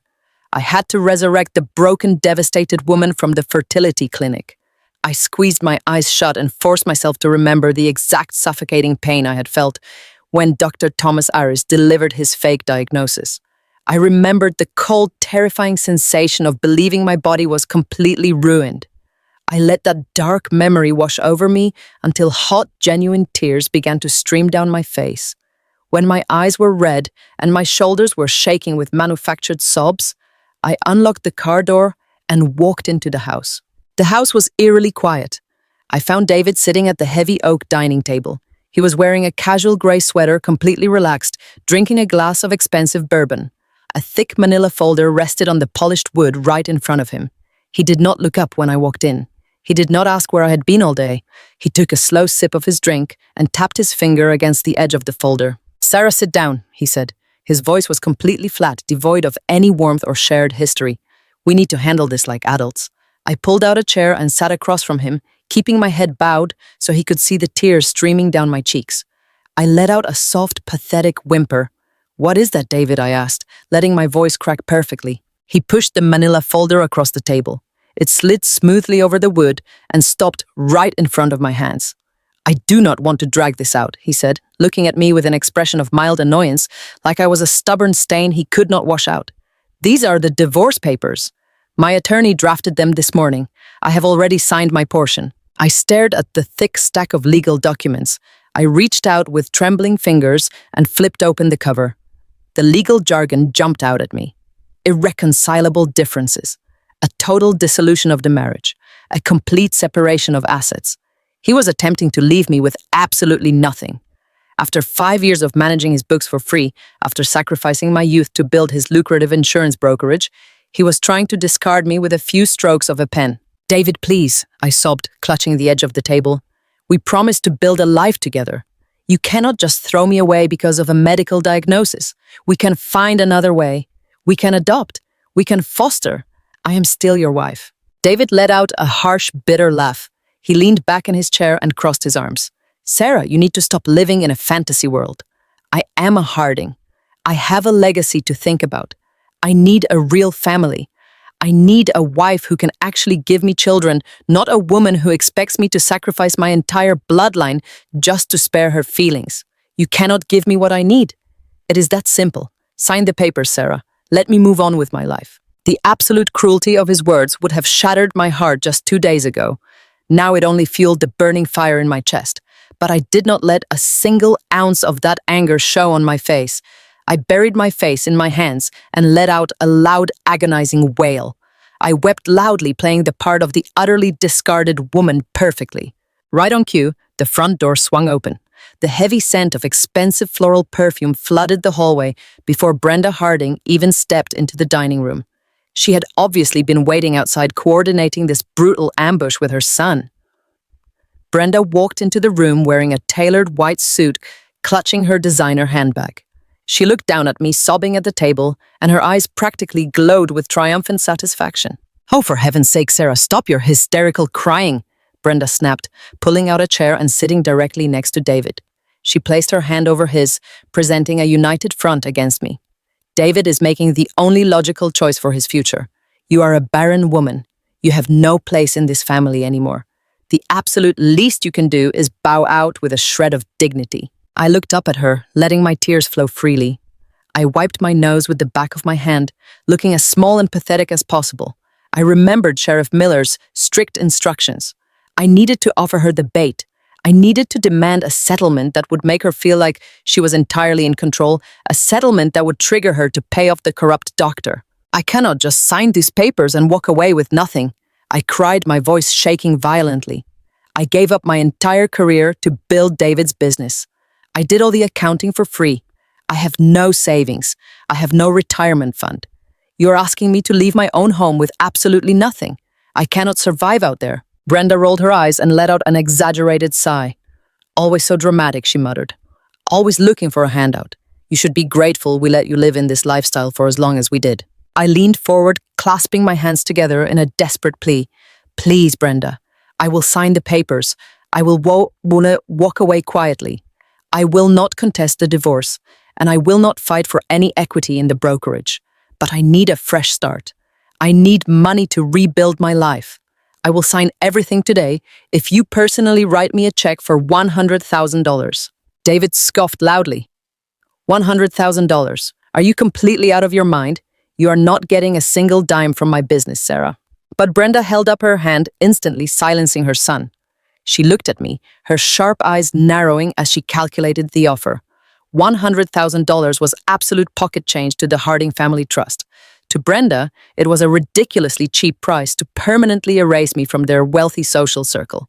More importantly, it gave her the ultimate power. It allowed her to view me as a purchased commodity, a problem she had successfully bought off. "You want $100,000? Brenda repeated slowly, a cruel smile forming on her bright red lips. "And in exchange, you will sign the divorce papers, waive your right to any alimony, completely forfeit any claim to David's business, and permanently disappear from our lives."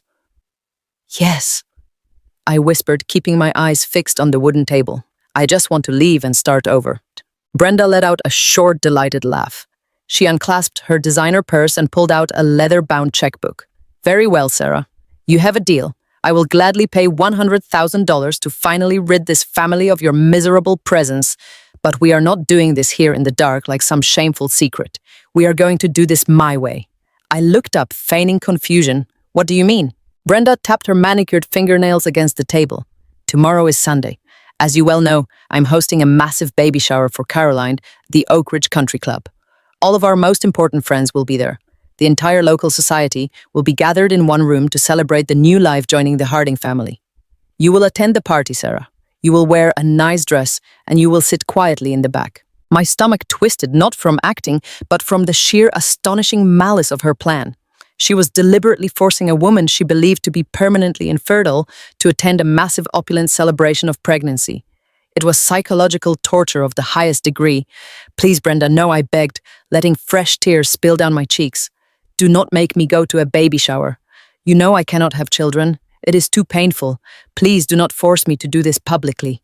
My begging only made her smile grow wider. Her eyes sparkled with wicked delight. You will be there, Sarah. Right in the middle of the celebration, I will call you up to the front stage. I will personally hand you your fresh start check. You will sign the divorce documents in front of my lawyer and every single guest in that room. I want everyone to bear witness to the fact that you are officially removed from this family. And right after you sign the papers, I am going to formally introduce Jessica as David's new partner.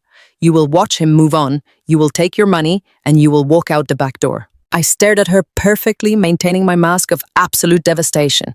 The plan she had just laid out was so intensely cruel that it defied human logic. She wanted a public spectacle. She wanted to humiliate me, crush my spirit, and parade my replacement around a country club ballroom while I signed away my marriage. She thought she was designing my ultimate punishment. She had absolutely no idea she was actively building her own public execution. I accept your terms, I whispered, letting my head drop in complete defeat. I will be there tomorrow. Just promise me you will have the check ready. Oh, I will have everything ready, Brenda sneered, standing up from the table. She looked down at me like I was an insect she had just crushed beneath her expensive shoe. In fact, I need to make a quick phone call to finalize some special arrangements. Brenda pulled her sleek smartphone from her purse and walked out into the main hallway. She did not bother to lower her voice. She felt completely untouchable. She believed she had won the war and she wanted to gloat. I sat frozen at the dining table, listening intently as her voice echoed off the high ceilings. Yes, Dr. Aris. It is Brenda Harding, she said smoothly. I am calling to personally invite you to Caroline's baby shower tomorrow afternoon at the Oak Ridge Country Club. Yes, I know it is short notice, but it is a very special occasion. David and Sarah have finally come to a mutual understanding regarding their future. She will be signing the divorce papers at the event. I thought you should be there to witness the new beginning. And of course, I will have that final consulting envelope prepared for you. We can settle all of our outstanding accounts tomorrow. Excellent. I will see you then. She ended the call and walked back into the dining room. She did not even glance in my direction. She patted David on the shoulder, told him to pack a bag and come stay at her estate for the night, and walked out the front door. David stood up, grabbed his keys, and followed his mother out of the house without saying a single word of goodbye. I listened to the sound of his car engine fade away down the street. The house was completely silent again. I sat at the dining table for a long time staring at the unsigned divorce papers. Slowly, the manufactured tears stopped falling. The hunched, defeated posture completely left my body. I sat up straight, my spine stiff and resolute. I wiped my face clean and took a deep, steadying breath. The trap was set perfectly.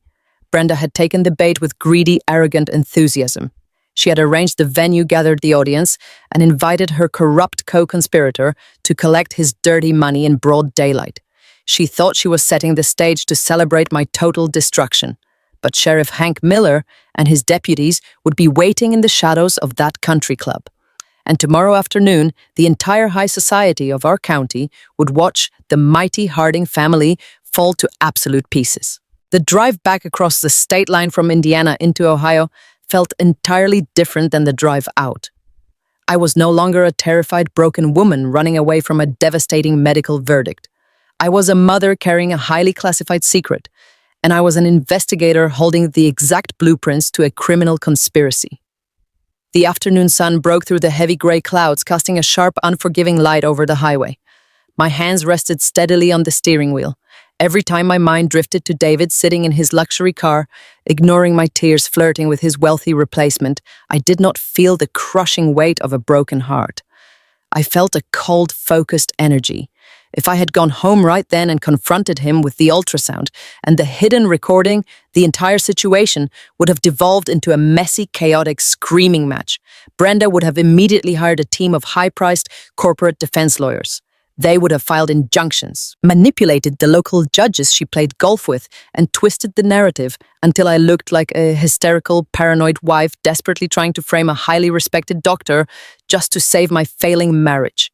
They would have buried the truth under a mountain of expensive legal paperwork. I knew I could not fight Brenda Harding in a private family argument. I needed to fight her in a criminal court. I needed the full, uncompromising weight of the law on my side. But I also knew I could not go to just any local police officer. Brenda sat on the board of the municipal hospital and funded the local mayoral campaigns. She had deep, insidious connections everywhere in our affluent suburb. I needed someone whose integrity could not be bought. I needed someone who despised the arrogant, unchecked power of the local country club elite. There was only one man in our county who fit that exact description. County Sheriff Hank Miller. Sheriff Miller was a decorated military veteran who had served in law enforcement for over 30 years. He was legendary in our area for his absolute refusal to bend the rules for wealthy residents. 2 years ago, he had personally arrested a prominent local judge for driving under the influence, completely ignoring the judge's screaming threats and demands for special treatment. Brenda Harding absolutely despised him. She constantly complained about him at family dinners, calling him a stubborn, uncultured nuisance who did not understand how local society was supposed to operate. That glowing anti-endorsement from my mother-in-law was the exact reason I drove straight to his office. I bypassed my neighborhood entirely and pulled into the public parking lot of the county sheriff's station. The building was a modest, slightly weathered brick structure that stood in sharp contrast to the lavish manicured properties of the Harding family. I walked through the heavy glass doors into a plain waiting area that smelled faintly of stale coffee and floor wax. I approached the front desk, my posture perfectly straight, my purse clutched tightly against my side. I told the deputy on duty that I needed to speak directly with Sheriff Miller regarding a complex case of ongoing medical fraud and extortion. The deputy looked at my professional attire, noted my serious tone, and asked me to wait. 10 minutes later, I was escorted down a quiet hallway and ushered into a small, remarkably tidy office. Sheriff Hank Miller sat behind a cluttered metal desk.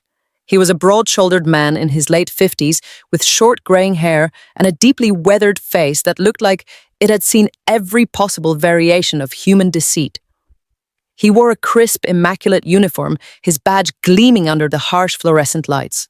He did not offer me a fake, polite smile. He pointed to a sturdy wooden chair across from his desk and simply asked me to tell him exactly why I was there. I sat down and took a slow, deep breath. I did not cry. I did not tremble. I spoke with the exact same calm, methodical precision I used when presenting a complicated quarterly financial audit to a difficult corporate client. I started from the very beginning.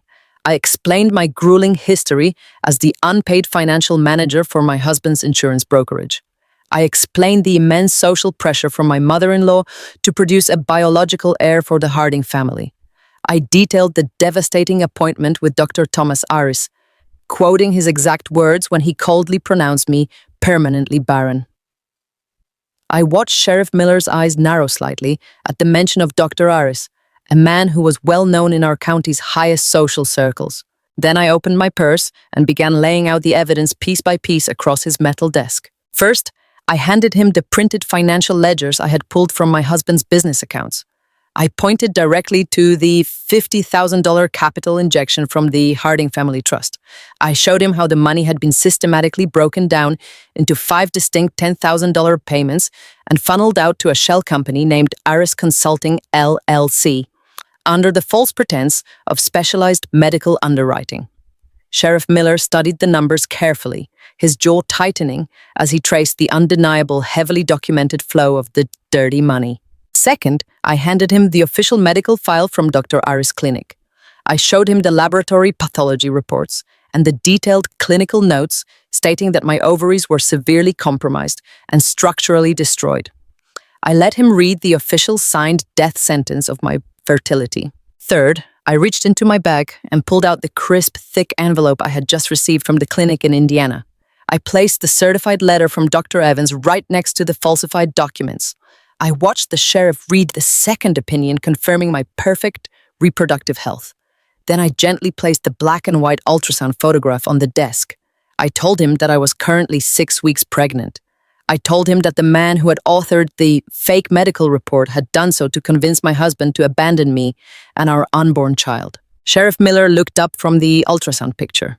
The hardened, stoic expression he had worn since I walked into the room completely fractured for a brief second. He looked at me with a profound, quiet respect. It takes an incredible amount of strength to sit in this chair and present this information so calmly, he said softly. I am not finished, I replied. I pulled the small digital voice recorder from my pocket. I placed it in the center of the desk, right next to the ultrasound photo. I explained how I had attended a lavish birthday party at Brenda Harding's estate the previous night. I explained how I had hidden the device behind a rack of vintage wine in her soundproof cellar. I pressed the play button and pushed the device toward him. The small office was completely silent as the audio began to play. The sound of Brenda's expensive heels echoed from the small speaker. Dr. Iris' tense, demanding voice filled the room, begging for the remaining funds and expressing his terror over risking his entire medical license by forging laboratory pathology reports. And then Brenda's vicious, arrogant response rang out loud and clear. I paid you $50,000 to swap her test results and convince that little nobody she was Barren. You will get your bonus when David finally signs the divorce papers and marries Jessica. Not a penny before. I stopped the recording. Sheriff Miller leaned back in his heavy office chair. He let out a slow, sharp exhale, rubbing his hand over his chin. He looked at the financial ledgers, the conflicting medical reports, the ultrasound, and the voice recorder. When he finally spoke, his voice was dangerously calm, carrying the heavy, absolute authority of the law. Sarah, what you have just shown me is not a messy family dispute, the sheriff said, leaning forward and resting his arms on the desk. This is not just grounds for a highly favorable divorce settlement. What your mother-in-law and this doctor have done constitutes multiple severe felony offenses. We are looking at criminal conspiracy. We are looking at severe medical fraud and extreme malpractice. Furthermore, because Brenda routed these specific payments through commercial business accounts using electronic banking systems, we are looking at felony wire fraud. Extortion is also on the table. Dr. Aris is facing the permanent loss of his medical license and a very lengthy stay in a federal prison. Brenda Harding is looking at a significant criminal indictment that no amount of country club money can wave away. I felt a deep, powerful surge of validation wash over me. I was not crazy. I was not hysterical. The highest law enforcement officer in the county had just validated every single one of my suspicions. But Sheriff Miller quickly raised his hand, signaling that we were not at the finish line yet. However, he continued, his tone turning highly strategic and cautious. We have to be incredibly smart about exactly how we proceed. Brenda Harding is a very wealthy, highly connected woman. If I send deputies to arrest her and Dr. Aris right now based on this hidden audio recording, her expensive defense attorneys will immediately file motions to suppress the evidence. They will argue that the recording was obtained illegally in a private residence without two-party consent. They will claim the financial transfers were for legitimate consulting services and argue that the audio has been spliced or manipulated. They will drag this out in court for years, draining your emotional energy and trying to ruin your credibility. We cannot give them that opportunity. We need to make this case absolutely bulletproof. I leaned forward, my heart pounding with anticipation. How do we do that? I asked. We need to catch them dead to rights, the sheriff said, his eyes locking onto mine with intense determination. We need to catch them in the exact moment they execute the final stage of their conspiracy. According to the audio recording you just provided, Brenda explicitly promised Dr. Aris a final bonus payment. She stated he would receive his money the moment your husband officially signs the divorce papers and commits to this other woman. We need to let Brenda believe her malicious plan has worked perfectly. We need her to feel so incredibly victorious, so absolutely untouchable, that she makes that final payment or publicly confesses her actions in a setting where she cannot possibly deny the context or claim a violation of privacy. He paused, letting the heavy reality of his proposed plan settle over the room. To execute this properly, Sarah, you cannot confront your husband tonight. You cannot show him this ultrasound. You cannot pack your bags and leave. I need you to walk back into that house and play the role of the utterly defeated, heartbroken, barren wife. I need you to give Brenda exactly what she wants, so we can set a trap she can never escape. He looked at me closely, assessing my posture and my expression. I know what I am asking you to endure, he said softly. Going back to a husband who is actively trying to discard you, pretending to be broken while you are carrying a child, It takes a massive psychological toll. I need to know if you're strong enough to play the victim one last time. I thought about David sleeping in the guest room, refusing to hold my hand while my heart was breaking. I thought about Brenda smiling triumphantly in the clinic lobby after purchasing my absolute devastation. I thought about the tiny, beautiful heartbeat pulsing on the ultrasound screen, a precious life that I would protect with every fiber of my being. They thought I was just a quiet, obedient bookkeeper who would cry and fade away into the shadows. They had absolutely no idea that I had just drafted the final audit of their lives. I looked Sheriff Miller directly in the eye, my voice completely steady and totally devoid of fear. "Tell me exactly what you need me to do," I said. "I will not just play the victim.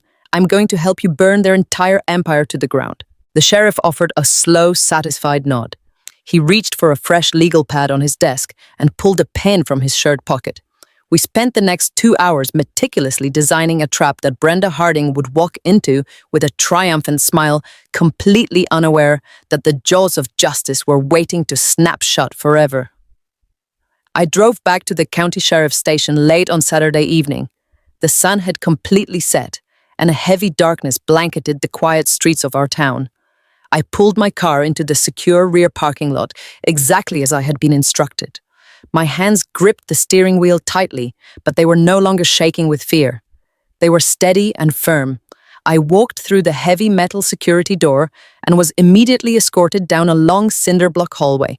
The air inside the station was cool and smelled faintly of strong coffee and industrial floor cleaner. I was led into a windowless briefing room where Sheriff Hank Miller was already waiting for me at the head of a large wooden table. He was not alone. 3 other people were sitting around the table. Sheriff Miller introduced them to me in a low, serious voice. 2 of them were plainclothes deputies who looked completely ordinary. They were young, fit, and entirely unremarkable. That was exactly the point. The sheriff explained that these 2 deputies had already been inserted into the temporary catering staff hired for the massive baby shower at the Oak Ridge Country Club tomorrow. They would be wearing crisp white button-down shirts and black aprons. They would be carrying silver trays of expensive champagne and delicate appetizers. Brenda Harding would never look twice at the hired help. She viewed service workers as invisible background props. Tomorrow, that arrogant blindness was going to be her absolute downfall. The deputies would be positioned strategically around the grand ballroom. One would stay close to Brenda and David. The other would specifically monitor the rear entrance to watch for the arrival of Dr. Thomas Iris. The third person at the table was a technical specialist named Deputy Collins. He had a laptop open and several small black electronic devices scattered across the table. He offered me a reassuring nod before explaining the technical execution of our plan. The Oak Ridge Country Club featured a massive state-of-the-art public address system built directly into the vaulted ceiling of the grand ballroom. Brenda Harding loved making grand theatrical speeches, so she had specifically requested that a wireless microphone be placed at the front of the room for her use. Deputy Collins explained that his audio surveillance team had spent the entire afternoon hacking into the country club's central audio frequency. They had successfully bypassed the standard receiver box located in the manager office. They rerouted the entire speaker system to a secure remote digital channel. Deputy Collins reached across the table and handed me a standard-looking smartphone. It had a thick black protective case and a completely blank screen. He told me to press the power button on the side. I pressed it, and the screen illuminated brightly. There were no standard applications on this phone. There were no text messages or internet browsers. There was only one single program running on the screen. It displayed a massive bright red button in the absolute center of the display. He looked me directly in the eye and explained exactly how the device worked. When Brenda Harding called me up to the front of the room to hand me that humiliating settlement check, I needed to have this phone hidden securely in my hand. I had to let her speak. I had to let her gloat and brag in front of the entire country club elite. I had to wait for the exact moment when Dr. Thomas Iris walked into the room to collect his final dirty payment. And when the timing was absolutely perfect, all I had to do was press that solid red button with my thumb. The moment I pushed that button, the digital audio file I had recorded in Brenda Harding's soundproof wine cellar would immediately broadcast through the massive overhead speakers of the country club ballroom. It would completely override the microphone she was holding. It would echo through every single corner of the lavish venue at maximum volume. Everyone in attendance would hear Brenda demanding to know why Dr. Ayres wanted more money. Everyone would hear Dr. Ayres explicitly admit to forging laboratory pathology reports. And every single wealthy guest would hear Brenda Harding loudly confess that she had paid $50,000 to swap my test results and convince me I was barren just so her son would sign divorce papers. The truth would be completely unavoidable and absolutely deafening. Sheriff Miller leaned forward and rested his hands heavily on the table. He told me that this was the most critical part of the entire operation. He said that criminals like Brenda Harding rely on secrecy and intimidation to maintain their power. By exposing her crimes in front of her entire social circle, we were completely removing her ability to control the narrative. The plainclothes deputies would immediately step forward to secure the room the moment the audio played. Local police cruisers would be waiting out of sight just past the main gates of the country club, ready to move in and execute the felony arrest warrants. But the sheriff looked at me with a deep, serious expression. He told me that the entire plan rested entirely on my shoulders. If I panicked, if I confronted David too early, or if I let my emotions take over before the trap was fully set, Brenda would find a way to twist the situation and escape the legal consequences. He asked me one final time if I was truly ready to walk into a room full of people who despised me and play the role of the broken, defeated wife. I looked down at the phone in my hand. I thought about the tiny, strong heartbeat pulsing on the ultrasound screen in Indiana. I thought about the sheer, unadulterated evil of a woman who would purchase a fake medical diagnosis to destroy another human being. I looked back up at Sheriff Miller and told him with absolute icy conviction that I would not fail. I told him I was ready to end this nightmare forever. The next morning was Sunday, the day of the baby shower, the day of the final reckoning. I woke up long before the sun rose over the neighborhood. The house was completely silent and wrapped in a heavy, suffocating stillness. I lay in the center of the bed for a long time, staring up at the shadows on the ceiling. I placed my hand gently over my stomach. The secret life growing inside of me provided a massive surge of quiet, protective strength. The woman who used to cry herself to sleep in this room was completely gone. I felt no fear. I felt no sorrow.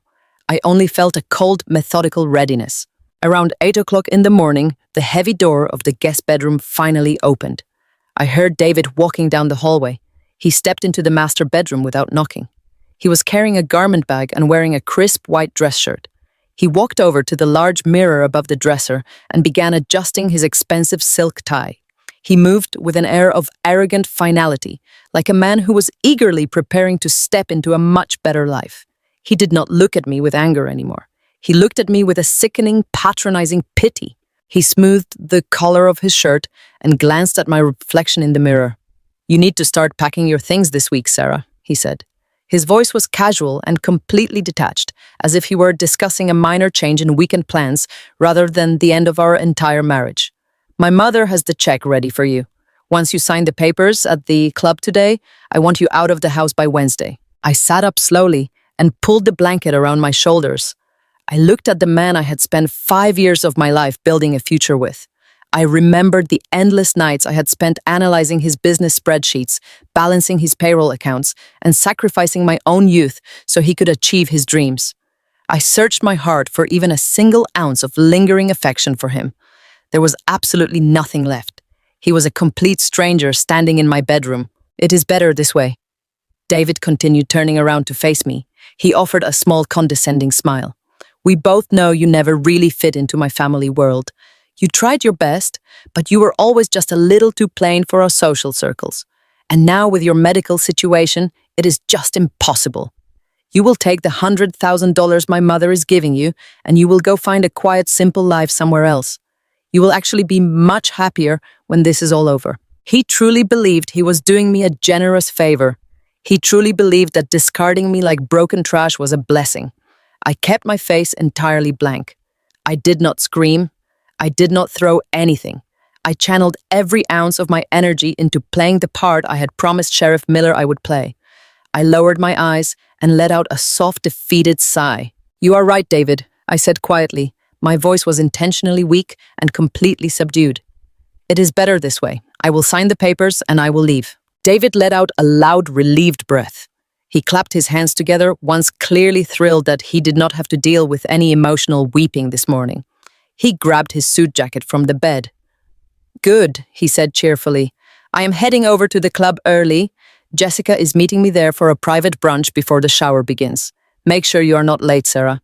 My mother hates when people disrupt her schedule." He walked out of the bedroom and strode confidently down the hallway.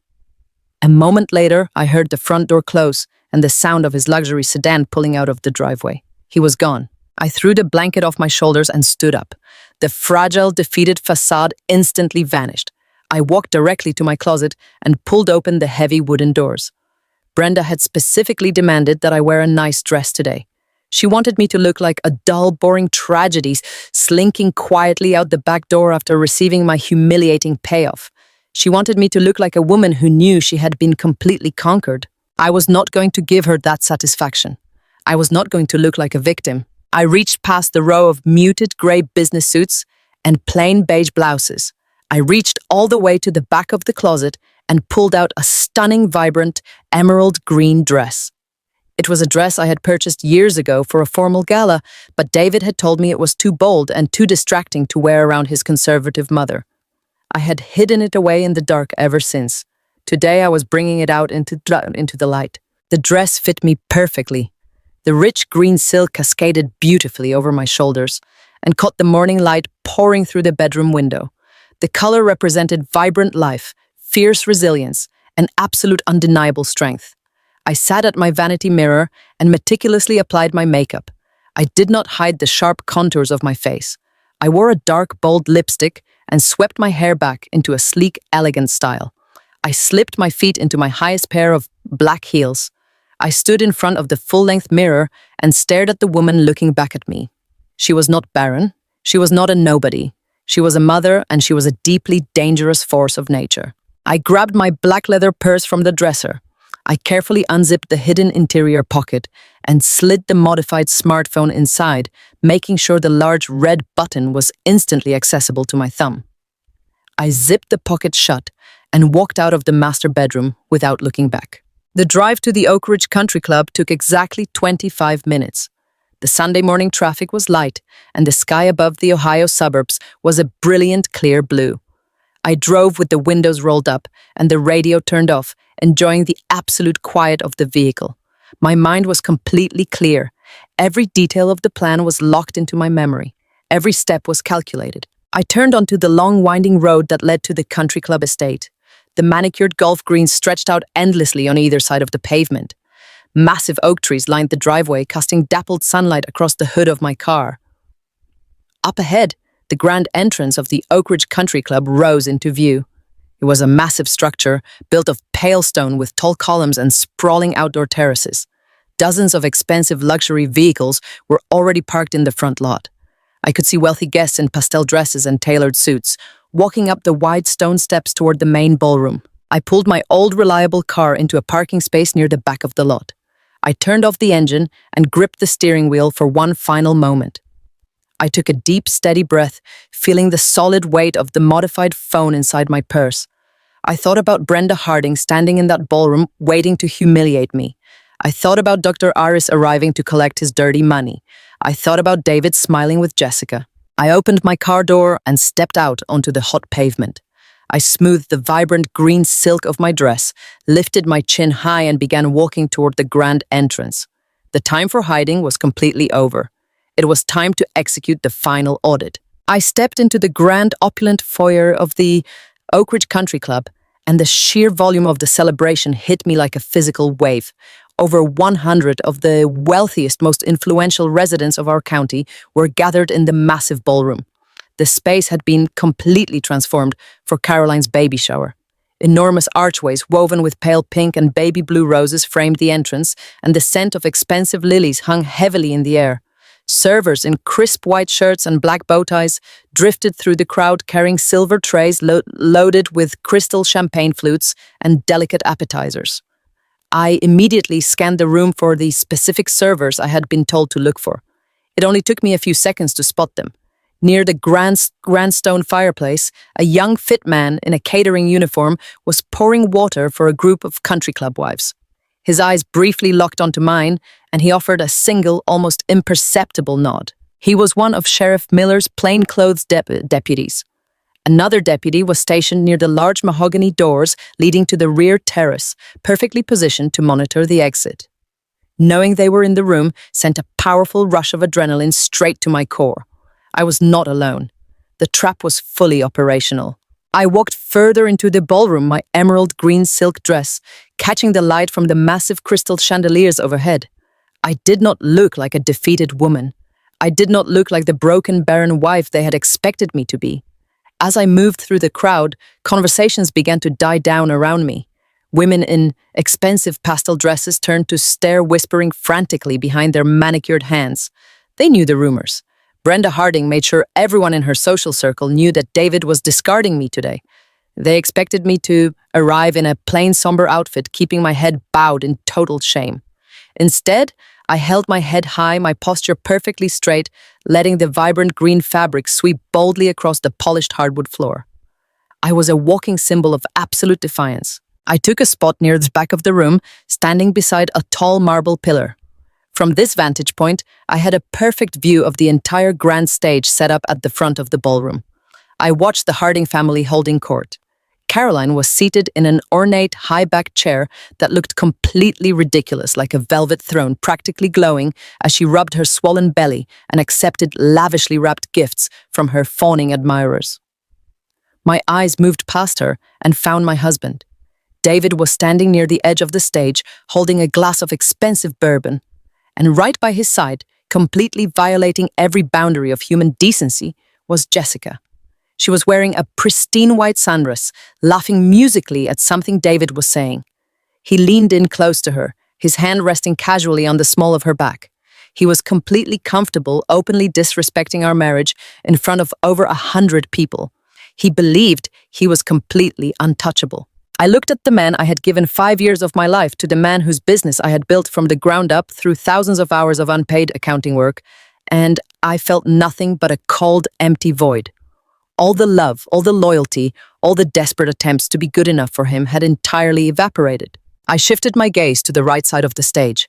Standing near a towering floral arrangement holding a flute of champagne with a smug, arrogant grin on his face was Dr. Thomas Iris.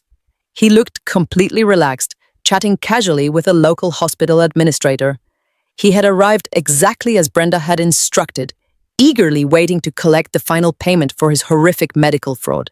He had looked me right in the eye just 2 weeks ago and handed me a fake, devastating diagnosis that nearly broke my spirit, all to cover his crippling gambling debts.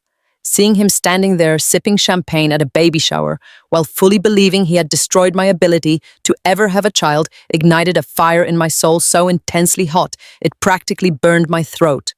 I rested my hand over my stomach, feeling a fierce protective surge of maternal strength for the tiny life growing safely inside me. I reached my right hand into my purse and let my fingers brush against the cool, hard plastic of the modified smartphone. The large red button was waiting. The absolute destruction of their lives was resting right in the palm of my hand. I took a slow, steady breath and waited for Brenda to make her move. A sharp, ringing tone suddenly echoed through the massive ballroom. Brenda Harding was standing in the center of the grand stage, tapping a polished fingernail against the top of a wireless microphone. The low murmur of 100 wealthy guests instantly quieted down. The string quartet playing softly in the corner immediately stopped their music. Every single eye in the room turned toward the matriarch of the Harding family. Brenda looked magnificent in her tailored white suit, radiating the kind of absolute authority that only comes from decades of unchecked wealth and social dominance. She smiled warmly at the crowd, playing the role of the gracious, loving host to absolute perfection. "Welcome, everyone," Brenda began, her voice projected loudly and clearly through the state-of-the-art sound system hidden in the vaulted ceiling. "Thank you all for joining us on this beautiful Sunday afternoon to celebrate the incredible blessing of new life. As you know, our darling Caroline is expecting her first child, bringing a new generation of joy into the Harding family. We are absolutely thrilled, and we are so grateful to share this beautiful moment with our dearest friends." The crowd erupted into polite, enthusiastic applause. Caroline beamed from her velvet chair, waving like a local celebrity. Brenda waited for the applause to completely die down before she raised her hand again. Her voice dropped to a slightly more serious, highly theatrical tone. But today is not just about celebrating, Caroline. Brenda continued, her eyes scanning the room until they locked directly onto me, standing by the marble pillar. Today is also about celebrating new beginnings for our entire family. As many of you know, my son David has recently gone through a very difficult, challenging season in his personal life. It is never easy when a marriage fails to produce the legacy and the future that a man of David's standing truly deserves. A heavy, incredibly uncomfortable silence settled over the room. Guests began shifting nervously on their feet, glancing in my direction. Brenda was openly discussing my supposed infertility in front of over 100 people. It was a level of public humiliation that was almost impossible to comprehend. However, Brenda said, her voice rising with sudden manufactured joy. We believe that every painful ending is simply making room for a beautiful new chapter. And today, I am absolutely overjoyed to officially announce a new blessed chapter for my son. Brenda dramatically extended her arm and pointed toward the side of the stage. David stepped forward, pulling Jessica along with him. He smiled broadly, wrapping his arm securely around Jessica's waist. Jessica blushed and waved gracefully at the crowd. Please join me in welcoming Jessica into our family, Brenda announced triumphantly. She is a woman who truly understands the value of family, and we could not be more thrilled for David's future with her. The ballroom erupted into a stunned, highly divided reaction. Some of the more ruthless country club wives began clapping loudly, entirely willing to celebrate this cruel spectacle if it meant staying in Brenda Harding's good graces. Other guests looked completely shocked, staring at me with expressions of deep pity and extreme discomfort. I did not break eye contact with Brenda. I did not let my shoulders slump. I simply stared back at her with a face carved from solid ice. Brenda lowered the microphone from her mouth for just a second, offering me a tight, vicious little smile. Then she raised it back up. Her voice echoed through the speakers, once more dripping with a sickeningly sweet, patronizing tone. Sarah, she called out, her voice ringing clearly across the massive room. Would you please come forward to the table near the stage? We have some final necessary family business to conclude before we can properly celebrate. The crowd completely parted for me. Over 100 wealthy, influential people literally stepped aside, creating a long, clear path from the back of the ballroom all the way to the front stage. It was designed to be the ultimate walk of shame. I was supposed to keep my head down. I was supposed to look like a broken, barren woman, completely defeated by the superior power of the Harding family. Instead, I stepped away from the marble pillar and began walking with the deliberate, powerful stride of a woman walking toward her own absolute victory. My heels clicked sharply against the polished hardwood floor. The emerald green silk of my dress flowed elegantly behind me. I kept my back entirely straight and my chin lifted high. I did not look at the pitying faces of the guests.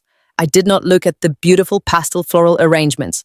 I kept my eyes completely locked on the small round mahogany table set up near the edge of the stage. David was already standing there, looking incredibly uncomfortable. Now that the actual moment of confrontation had arrived, his arrogant bravado was beginning to crack.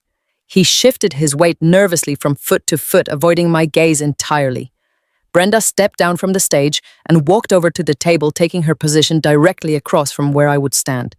And just a few feet away, leaning casually against a stone pillar with a fresh glass of champagne in his hand, stood Dr. Thomas Aris. He was watching the scene unfold with a smug, highly entertained grin on his face, eagerly waiting to see me sign away my life so he could finally collect his $50,000 bonus. I finally reached the small mahogany table. I stopped and stood perfectly still. The entire ballroom was so quiet, you could hear the faint rustling of the silk dresses around the room. On top of the table sat a thick stack of legal documents. The divorce papers. Right next to the papers was an expensive, heavy gold fountain pen. And sitting precisely on top of the signature line was a certified bank check made out to my maiden name for exactly $100,000. Brenda leaned across the small table, lowering her voice so that only David, Dr. Iris, and I could hear her words. Her eyes were completely black, devoid of any human empathy. Here it is. Sarah, Brenda whispered, her tone laced with absolute venom. Your fresh start. Sign the papers, take your blood money, and leave this country club immediately. You are a barren tree, Sarah. You were never meant for this family. You are a defective nobody, and today we are finally pruning you from our family tree for good. Sign it. I slowly reached my hand out toward the table. I picked up the heavy gold fountain pen. The metal felt cold against my fingers. I looked down at the divorce papers, at the line where I was supposed to sign away 5 years of my life, my entire financial future, and my self-respect. I slowly lifted my head and looked directly into David's eyes. He finally met my gaze, expecting to see a crying, desperate victim. Instead, he saw a woman completely devoid of fear. He saw a woman who knew absolutely everything. The nervous discomfort on his face instantly shifted into a profound, terrifying confusion. He took a tiny half-step backward, suddenly realizing that something was horribly, irreversibly wrong. I let the heavy gold fountain pen slip from my fingers. It hit the mahogany table with a sharp, loud clatter that echoed through the quiet room. It rolled across the glossy surface and fell off the edge, dropping to the floor. "You are right, Brenda," I said. My voice was not a whisper. I spoke clearly and loudly, projecting my words so that the guests standing nearby could hear every single syllable. "I do not belong in a family of criminals, and I brought a very special gift for you and Dr. Iris before I go." I reached my hand deep into my black purse. My thumb found the smooth glass screen of the modified smartphone. I located the massive red button. I looked Brenda Harding directly in her cold, arrogant eyes, and I pressed it. I pressed the solid red button on the screen of the modified phone. For one agonizing heartbeat, nothing happened. The grand ballroom of the Oak Ridge Country Club was completely silent, save for the gentle hum of polite conversation. Then a sharp electronic crackle tore through the state-of-the-art sound system hidden in the vaulted ceilings. The string quartet in the corner flinched and immediately stopped playing. And then a voice boomed from every single speaker in the massive room. It was not the polished, sickly sweet voice Brenda Harding used for her charity galas. It was the vicious, arrogant snarl I had recorded in her soundproof wine cellar just 24 hours ago. First came the unmistakable voice of Dr. Thomas Iris, sounding panicked and desperate. "I need the rest of the funds." His voice echoed off the crystal chandeliers. Altering a pristine medical file and forging laboratory pathology reports carries a massive professional risk. "I need the remaining 50,000 deposited into the consulting account by tomorrow morning, or I cannot guarantee my silence." The entire country club froze. Nobody took a breath. Dozens of wealthy guests stopped with their champagne flutes hovering halfway to their mouths. Then Brenda Harding's voice roared through the room, magnified to an absolute deafening volume. "I paid you $50,000 to swap her test results and convince that little nobody she was barren. You did your job. She is completely broken, and my son is finally realizing he needs to move on. You will get your bonus when David finally signs the divorce papers and marries Jessica. Not a penny before." The sheer magnitude of the confession hit the room like a physical shockwave. A collective gasp of absolute horror erupted from over 100 of the wealthiest people in the county. The polite high society facade of the baby shower shattered into a million irreversible pieces. Women covered their mouths in shock. Men stared in disgusted disbelief. Brenda Harding stood completely paralyzed beside the mahogany table. The blood drained entirely from her face, leaving her chalk white and looking suddenly very old. Her mouth hung open, her jaw practically unhinged as her own malicious words continued to loop through the ballroom. She looked up at the ceiling speakers, her eyes wild with terror, and then she lunged forward. She desperately clawed at the wireless microphone on the table, frantically pushing buttons as if turning it off would somehow stop the massive overhead audio system. But it was completely useless. The truth was out, and there was absolutely no way to put it back in the box. Across the room, near the towering floral arrangement, Dr. Thomas Iris completely broke down. The smug, arrogant grin he had been wearing all afternoon vanished in an instant. The expensive crystal champagne flute slipped from his trembling fingers and slammed into the polished hardwood floor, shattering into countless glittering shards. The sharp sound of breaking glass seemed to snap him out of his paralysis. He realized instantly that his medical license, his reputation, and his freedom were entirely gone. He turned wildly, looking for an escape route. He locked his eyes on the heavy mahogany doors leading out to the rear terrace. He lowered his head and bolted for the exit, violently shoving past a group of horrified guests in a desperate, pathetic sprint for the parking lot. He did not make it more than 10 feet. The young, fit waiter who had been pouring water near the fireplace suddenly dropped his silver tray. He was no longer playing the invisible servant.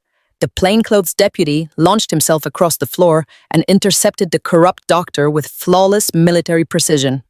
He grabbed Dr. Aris by the shoulder, spun him around, and slammed him face first against the solid stone wall of the fireplace. At the exact same moment, the heavy main doors of the grand ballroom burst open.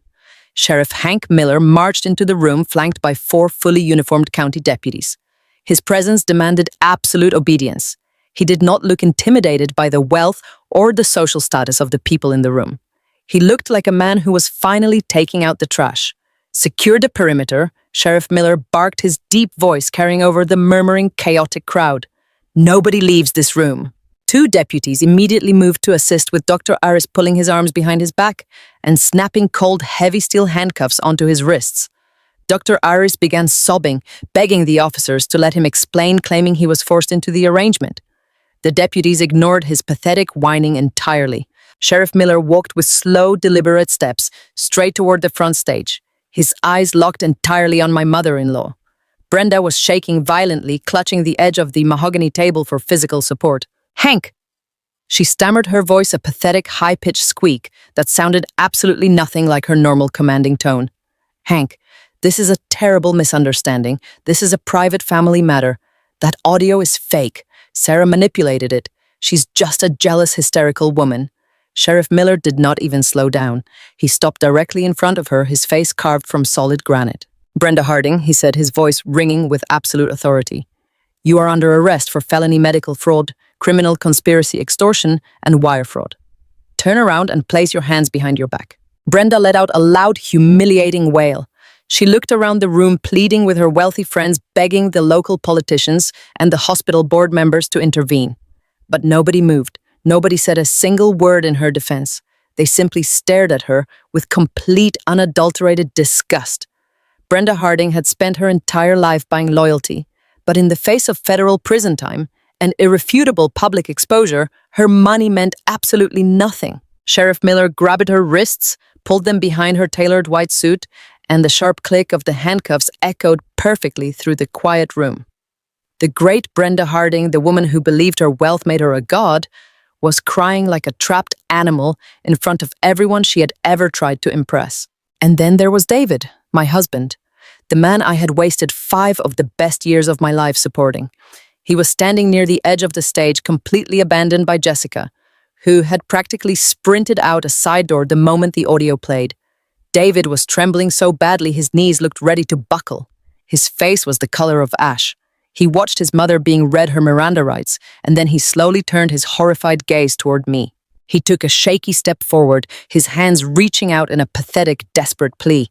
"Sarah," he choked out, his voice cracking with sheer panic. "Sarah, I swear to God, I did not know. I had no idea she paid him to fake your results. You have to believe me. I thought you were really sick. I thought we were making the right decision for the family. Please, Sarah, I am so sorry. We can fix this." I looked at the man standing in front of me. I looked at his expensive suit, his trembling hands, and his weak, cowardly eyes. 2 days ago, a plea like that would have completely broken my heart. I would have desperately wanted to believe him, but the woman who needed his validation was gone forever. I felt absolutely nothing for him but a cold, heavy pity. "You did not know she bribed the doctor, David," I said, my voice completely steady and brutally clear. "But you knew exactly how quickly you were willing to throw me away the second you thought I was broken. You did not hold my hand in that clinic. You did not comfort me. You moved your blankets into the guest room, and you brought another woman to your mother's house while I was drowning in grief. You let your mother treat me like garbage, and you eagerly handed me divorce papers because I could no longer serve your legacy." I unzipped the front pocket of my black leather purse. I reached inside and pulled out a single, perfectly folded piece of thick white paper. I unfolded it slowly, deliberately, making sure David's eyes were tracked on my hands. I stepped forward and slapped the paper firmly against his chest. He fumbled with it, catching the paper before it hit the floor. He stared down at the glossy black and white image. It was the ultrasound from the clinic in Indiana. David's eyes widened in absolute shock as he read the medical notes printed at the top of the scan. "What is this?" he breathed, his hands shaking violently as he held the picture. "I am not barren, David," I said, my voice rising so the entire silent room could hear my final verdict. "My reproductive health is absolutely perfect. I am 6 weeks pregnant." David let out a strangled gasp. He looked up at me, tears streaming down his face, a sudden desperate hope flashing in his eyes. "Sarah," he cried, reaching out to grab my arm. "You're pregnant. We are having a baby. We can be a family. We can start over right now." I took a hard step backward, completely out of his reach. "Do not touch me," I snapped, my tone turning to absolute ice. "Yes, I am pregnant, but this child will never ever carry the name of a coward who let his mother destroy his wife. This child will never be raised in this toxic, manipulative family." I reached down to the mahogany table and picked up the thick stack of divorce papers he had proudly presented to me the day before. I looked David right in the eye, gripped the heavy legal documents with both hands, and tore them completely in half. The sound of the thick paper ripping echoed loudly in the space between us. I threw the torn pieces onto the floor right at his feet. "I am not signing your mother's settlement," I said coldly, "and I am not agreeing to irreconcilable differences. I will be filing for an at-fault divorce on my own terms. My lawyers will be taking half of the brokerage I built with my own 2 hands, and I will be seeking full exclusive custody. You will never see me or this child again." I turned my back on him. I did not wait to see his reaction. I did not look at Brenda Harding as the deputies marched her out of the ballroom in handcuffs. I simply walked away. I walked down the center aisle of the Oak Ridge Country Club, my head held high, my emerald green dress flowing beautifully behind me. The sea of wealthy guests parted for me one last time, but this time they were not looking at me with pity or disdain. They were looking at me with absolute awe. I pushed through the heavy wooden doors and stepped out into the bright, warm afternoon sun. I left David completely broken and sobbing loudly on the floor of the ballroom. I walked to my car, started the engine, and drove away from the Harding family forever. The weeks that followed the massive confrontation at the Oak Ridge Country Club were a masterclass in swift and absolute justice. When you finally stop shrinking yourself to fit into the toxic molds created by manipulative people, the universe has a remarkable way of clearing the path forward. Sheriff Hank Miller was a man of his word. He did not let a single detail slip through the cracks of the criminal justice system.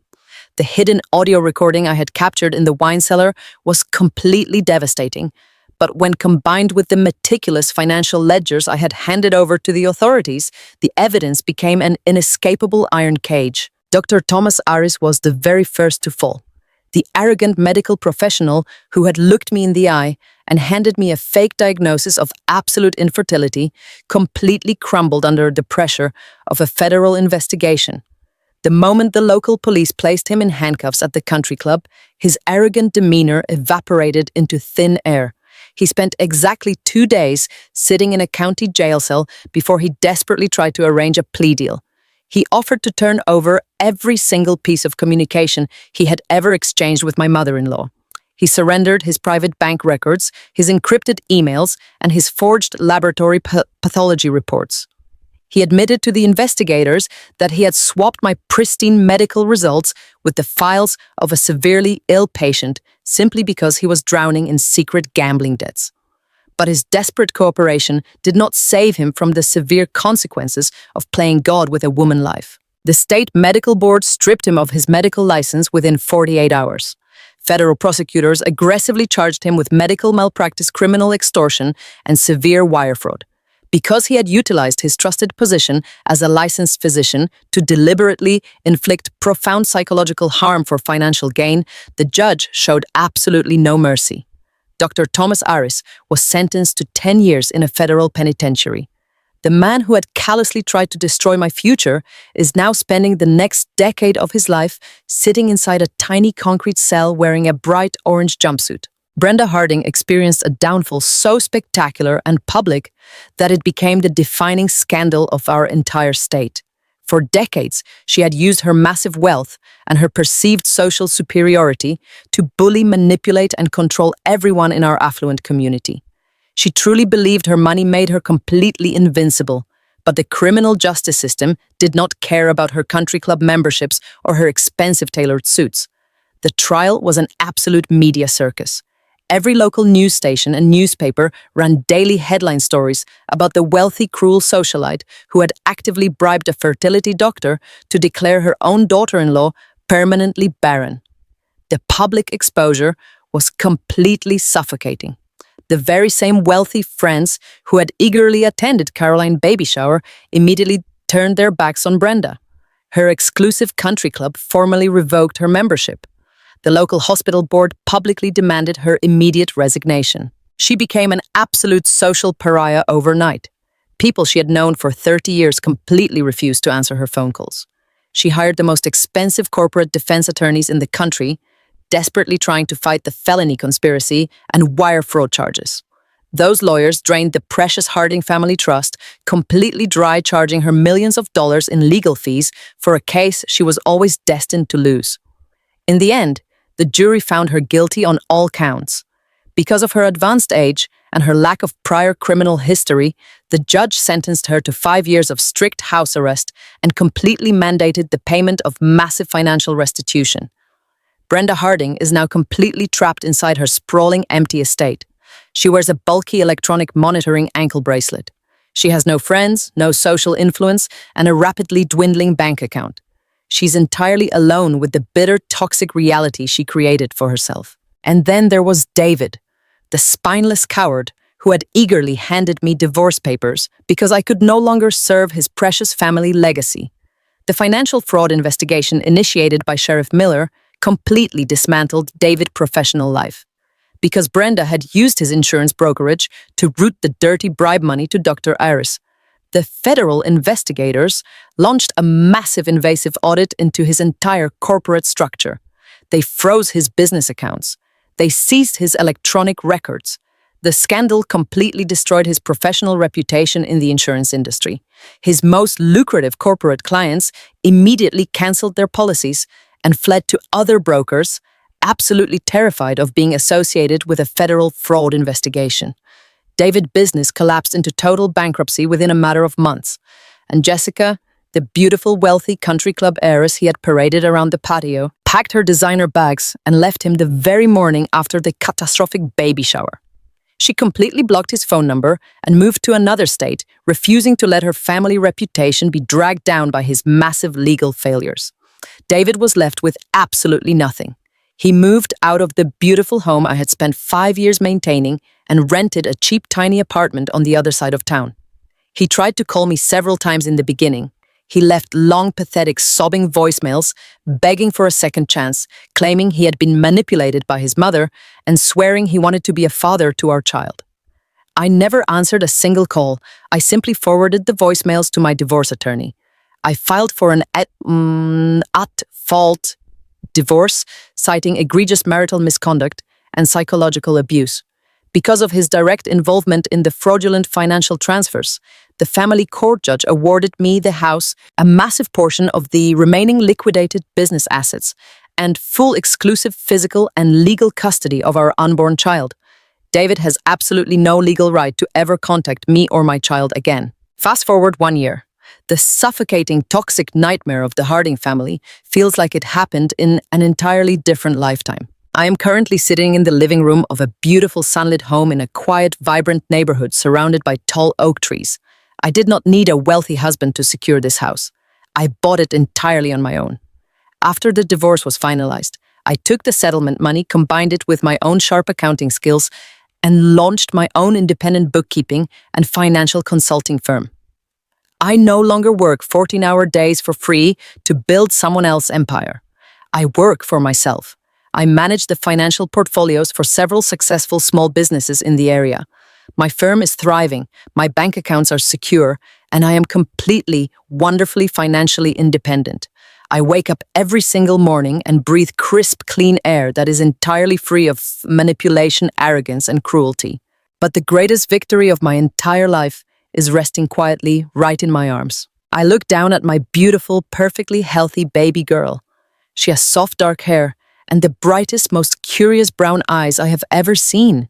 She is sleeping peacefully against my chest, her tiny fingers wrapped securely around the edge of my sweater.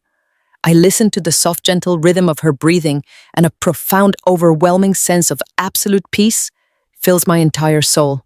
The fertility doctor told me this moment would never happen. My mother-in-law paid $50,000 to make sure this moment would never happen. My husband tried to discard me so he could find someone else to give him this exact moment. Yet here we are. We survived the storm, and we emerged completely victorious. I gently brush a soft kiss against my daughter's warm forehead. I make a silent, unbreakable promise to her, right here in the sunlight. She will never know what it feels like to be treated as a disappointment. She will never know what it feels like to have her fundamental worth measured by a toxic family ranking system. She will grow up in a home filled with absolute unconditional love, deep respect, and fierce protection. She will know that her mother faced down a room full of powerful, wealthy monsters and completely burned their empire to the ground just to keep her safe. I look at her beautiful, sleeping face, and I know with absolute certainty that every single tear, every single moment of heartbreak, and every single terrifying risk was entirely worth it.